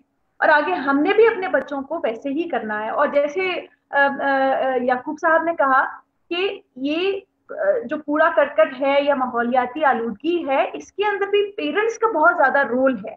बाकी सब तो अपना काम करेंगे, लेकिन जब तक वालिदैन नहीं बताएंगे अपने बच्चों को, तब तक बच्चों की तरबियत नहीं हो सकती। तो असातिज़ा हैं और वालिदैन हैं, इनका जो है ना, मेरे ख्याल में कि मजबूत खड़े रहना बड़ा जरूरी है बच्चों की तरबियत के अंदर, और इसी तरह से हम इन चीजों को आगे लेके चल सकते हैं। आंटी, आप को हम देख रहे हैं, और मेरा मेरा दिल चाह रहा है मैं आपसे जरूर पूछूं कि हुमा जो है ये बचपन में भी इसी तरह से, जिस तरह आप अंकल के साथ साथ कर रही होती हैं काम, बचपन में भी ऐसे ही ये तमाम बच्चों में से? बिल्कुल ऐसे ही थी। बाकी दोनों बच्चे जो थे ना, उनको हम कहते थे बर्ड वॉचिंग के लिए हमारे साथ चलो सुबह सुबह, तो वो नहीं जाते थे, वो सोना पसंद करते थे। ये हमारे से पहले उठ के फजर के टाइम पे उठ के तैयार होती थी। तो ये शुरू से ही इसका शौक था। और बच्चों के लिए मेरा एक, क्योंकि मैंने मिर्जा साहब के साथ रहते हुए, ये तो यूनिवर्सिटी लेवल्स पे काम करते हैं, मुझे ग्राउंड लेवल पे बच्चों के साथ काम करना बहुत पसंद है। क्योंकि मेरे पॉइंट ऑफ व्यू से अगर किसी कौम को बनाना है तो उसकी जनरेशन शुरू ही से सही होनी चाहिए, बच्चों की ट्रेनिंग सही होनी चाहिए, और उसके लिए फिर वही बात आ जाती है कि माँ का रोल बहुत अहम है। तो आपने बहुत मीडिया पब्लिक में से जो ग्रुप चुना है ना, वो हिट ग्रुप है। किसी बच्चे को या किसी शख्स को कोई चीज़ उसके जहन में पक्के तौर पे डालनी हो, तो वो एक लिमिटेड एज है। आप उसे क्लास 3 से लेके क्लास 8 तक अगर वो बात उसके दिमाग में क्लियर कट करके कि इसकी ये वजह है, ऑल फॉल बातें बोल के नहीं, बिल्ली आ गई, क्यों आ गई, बहू आ गया, वो वाली बातें नहीं, सही तौर पे बता के उसको समझाएं, तो वो बात बच्चे के दिमाग में बैठ जाती है। हमने कूड़ा क्यों नहीं फैलाना, उसको पता हो कि क्यों नहीं फैलाना। हमने ये काम करना है तो क्यों नहीं करना। हम किसी घर में बच्चों को मैनर्स सिखाते हैं, तो ये हमारे कौमी निशान के तौर पर मैनर्स होने चाहिए कि हमें एथिक्स की ट्रेनिंग जो है ना, वो घर से मिलनी चाहिए। और बच्चों के हवाले से मेरा आज के दिन के लिए एक मैसेज ये है कि अल्लाह ताला ने दुनिया में कोई चीज़ बेकार नहीं बनाई। अल्लाह ताला ने इंसान को अक्ल दी है कि वो उस चीज़ का रोल समझे। एक चींटी भी है तो वो क्यों है। और बच्चों को ये भी पता होना चाहिए कि अल्लाह ताला ने पूरा एक निज़ाम बना के फिर इंसान को भेजा। पहले जानवर, दरख्त, पानी, पौधे, मिट्टी, ये सारी चीज़ें आई, फिर उसके बाद इंसान आया। तो इंसान को अल्लाह ताला ने अक्ल ज़्यादा दे दी, तो लेकिन इंसान को ये होश होनी चाहिए कि ये सारी चीज़ों की वजह से हम हैं। अगर ये चीज़ें गड़बड़ हो जाएंगी तो इनसे पहले हम ख़त्म हो जाएंगे। Thank you. बिल्कुल बिल्कुल आंटी, बड़ी खूबसूरत बात की। और हुमा, जैसे आप बात करी है कि स्पाउस की पार्टनरशिप जो है ना, वो बड़ी जरूरी है, तो मुझे लग रहा है कि अगर आंटी अंकल को सपोर्ट ना करती तो शायद अंकल के लिए भी थोड़ा मुश्किल हो जाता। क्यों सर? आप, बात यह है, मैं इनकी स्टूडेंट हूँ, मैं तो इस फील्ड में थी ही नहीं। आपको आवाज आ रही है मेरी? जी जी जी जी बिल्कुल आ हाँ, रही है। तो अगर इनसे मुझे में कैपेसिटी थी सीखने की, और इन्होंने मुझे बहुत अच्छे तरीके से सिखाया और मैंने बहुत कुछ सीखा इनसे। इतना कुछ सीखा कि मैं अब कई दफ़ा हैरान होती हूँ कि मैंने इतने बड़े बड़े बड़े बड़े काम कर लिए। मरकला नेशनल पार्क के लिए इतना काम किया, और जगहों पे बहुत काम किए। तो ये इसीलिए हो गया कि कंपेनियन सपोर्टिंग था। कुछ मर्द होते हैं वो औरतों की किसी अच्छाई को देख के, उसको आगे जाता हुआ देख के जेलस हो जाते हैं, और घर में और तरह की टसल शुरू हो जाती हैं। बहुत कम मर्द ऐसे होते हैं जो कि बीवी को या अपनी बेटी को परवान चढ़ता देख के खुश हों और उसको सपोर्ट करें कि तुम इसको ऐसे कर लो, ऐसे कर लो।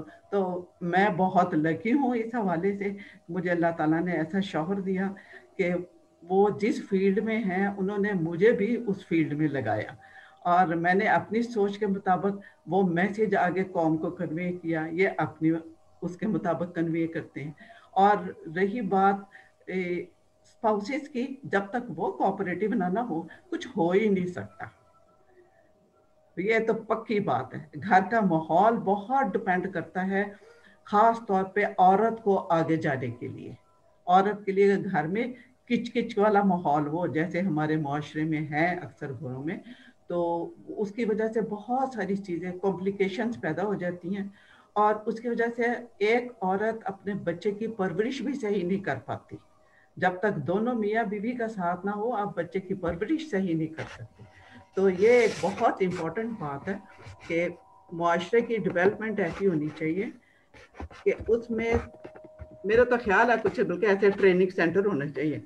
हुमा के साथ हम अक्सर डिस्कस करती हूँ मैं, तो हुमा भी मुझे यही कहती है कि अम्मा मेरा तो दिल चाहता है कि हम एक ऐसा सेंटर बनाएं जहाँ पे औरतों को बाकायदा ट्रेनिंग हो कि बच्चों को कैसे परवरिश करना है। ये सिर्फ मेकअप कर लेना, अच्छे कपड़े पहन लेना कोई ऐसी चीज़ नहीं है। अच्छा चीज़ वो है जो आप कौम के लिए तैयार कर रहे हो, कैसी कौम बना रहे हो। तो कौम तभी अच्छी बनती है कि औरत समझदार हो। आपने जैसे भी शुरू में बात की थी कि माँ जो है वो मेन फैक्टर है बच्चे को बनाने के लिए। और बच्चा क्या है, आपका एक शहरी है ना। अगर एक बच्चा अच्छा परवरिश पाता है तो इसका मतलब आप एक शहरी को अच्छे परवान चढ़ा रहे हैं। एक शहरी एक घर से निकलता है, दूसरा दूसरे घर से निकलता है। अगर सब माएँ मिलकर कोशिश करें तो क्या है कि कौम ठीक नहीं हो सकती। आज वाइल्ड लाइफ डे के मौके पे हमने माओ को भी अच्छा डिस्कस कर लिया। मेरा ख्याल से माओ का भी एक हमें अलग सेशन रख लेना चाहिए। हाँ बिल्कुल बिल्कुल। बिल्कुल, और हम आंटी को दावत देंगे उस सेशन में, और आंटी से कहानियां भी सुनेंगे। और मेरा ख्याल है कि अब हम अपनी जो ऑडियंस है उन सबसे इजाजत चाहेंगे, और जाते जाते ये जरूर कहना चाहूंगी कि इतने हमारे पास असातिज़ा ऐसे मौजूद हैं, ऐसे लोग मौजूद हैं जो काम कर रहे हैं माहौलियाती आलूदगी पर। तो वालिदैन से मेरी गुजारिश होगी कि इनकी मेहनत को रायगा ना जाने दें, अपने बच्चों को भी इस चीज से के लिए तैयार करें और आगे लेकर आए बच्चों को, खुद शामिल हों बच्चों के साथ कूड़ा उठाने में, चाहे वो घर में हो, कमरे में हो, बाहर सड़क पर हो। और मैं ये भी जरूर चाहूंगी कि हम छोटे बच्चों को ज्यादा से ज्यादा इस किस्म की एक्टिविटीज में हम इन्वॉल्व करें। जैसे आतिफ याकूब साहब से भी बात हुई, हुमा से भी बात हुई, और ज़ेबी मिर्जा साहब तो ऑलरेडी इसके ऊपर काम कर रहे हैं, और आंटी उनके शाना बशाना काम कर रही हैं। तो अनकरीब हम सुनो कहानी मेरी जबानी के प्लेटफॉर्म से, जहां हम कहानी सुनाते हैं माहौलियाती आलूदगी के हवाले से, जहां हमारे बड़े राइटर्स ने भी काम किया, बच्चों के लिए लिखा। जैसे मैंने फहमीदा रियाज की आपसे नज्म शुरू में पढ़ी आपके साथ, इसी तरह उन्होंने और भी बहुत सी नज़में लिखी, और भी लोगों ने मज़ामीन लिखे हैं और नज़में लिखी हैं। अल्लामा इकबाल ने लिखी, जुगनू के बारे में बात हुई, और कितनी चीज़ों के बारे में। अब तो वो शायद ये बस ना हो जाए कि नज़मों में और कहानियों में हमें जानवर और ये चरिंद परिंद नजर आए, पढ़ने को मिले। जुगनुओं का जैसे यही हाल है कुछ, मेरे ख्याल में अब तो नजर ही नहीं आते। हम तो लिफाफों में भर भर के खेला करते थे उनके साथ, अब हमारे बच्चों को नहीं पता कि जुगनू क्या होता है। तो ये थोड़ा सा इस तरफ ख्याल करें, अपने माहौल को खूबसूरत बनाएं, साफ सुथरा बनाएं। जहां हम दरख्त लगा रहे हैं वहां साथ साथ जानवरों की भी हिफाजत करें।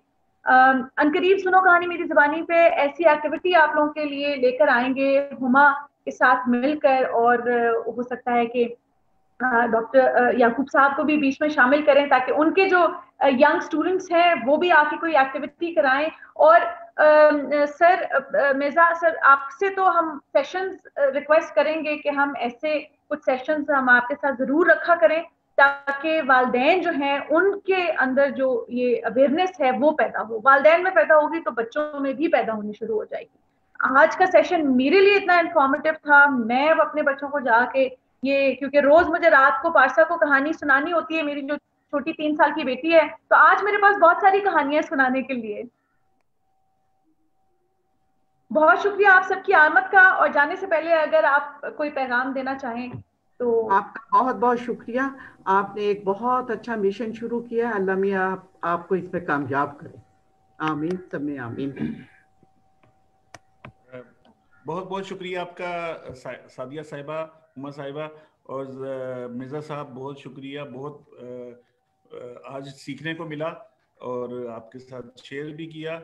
और एक छोटी सी आपसे इंफॉर्मेशन शेयर करता चलूँ कि मैं पाकिस्तान फिशरी सोसाइटी के ऑफिस में बैठा हूँ, जो कि इस वक्त zoology department GC university Lahore के अंदर ही शिफ्ट हो चुका है। और हमारे साथ इत्तेफाक से इस वक्त प्रेसिडेंट पाकिस्तान फिशरी सोसाइटी के, जो कि पहले डायरेक्टर जनरल पंजाब फिशरीज भी रहे हैं, डॉक्टर मोहम्मद अयूब, यहाँ मौजूद हैं। तो किसी वक्त बच्चों के साथ मैडम इनका भी सेशन कराएंगे हम। मैं एक छोटा सा आपसे डॉक्टर साहब से आपसे कराना चाहूँगा। डॉक्टर साहब जरूर, हमारी बड़ी खुशकिस्मती होगी। अस्सलाम वालेकुम जी, आदाब जी। अस्सलाम वालेकुम। फर्स्ट ऑफ ऑल मुझे तो I want to just say my special regards to Dr. Z.B. Mirza, क्योंकि ये हमारे लिए हमेशा इंस्पिरेशन है और he is an asset for the whole nation।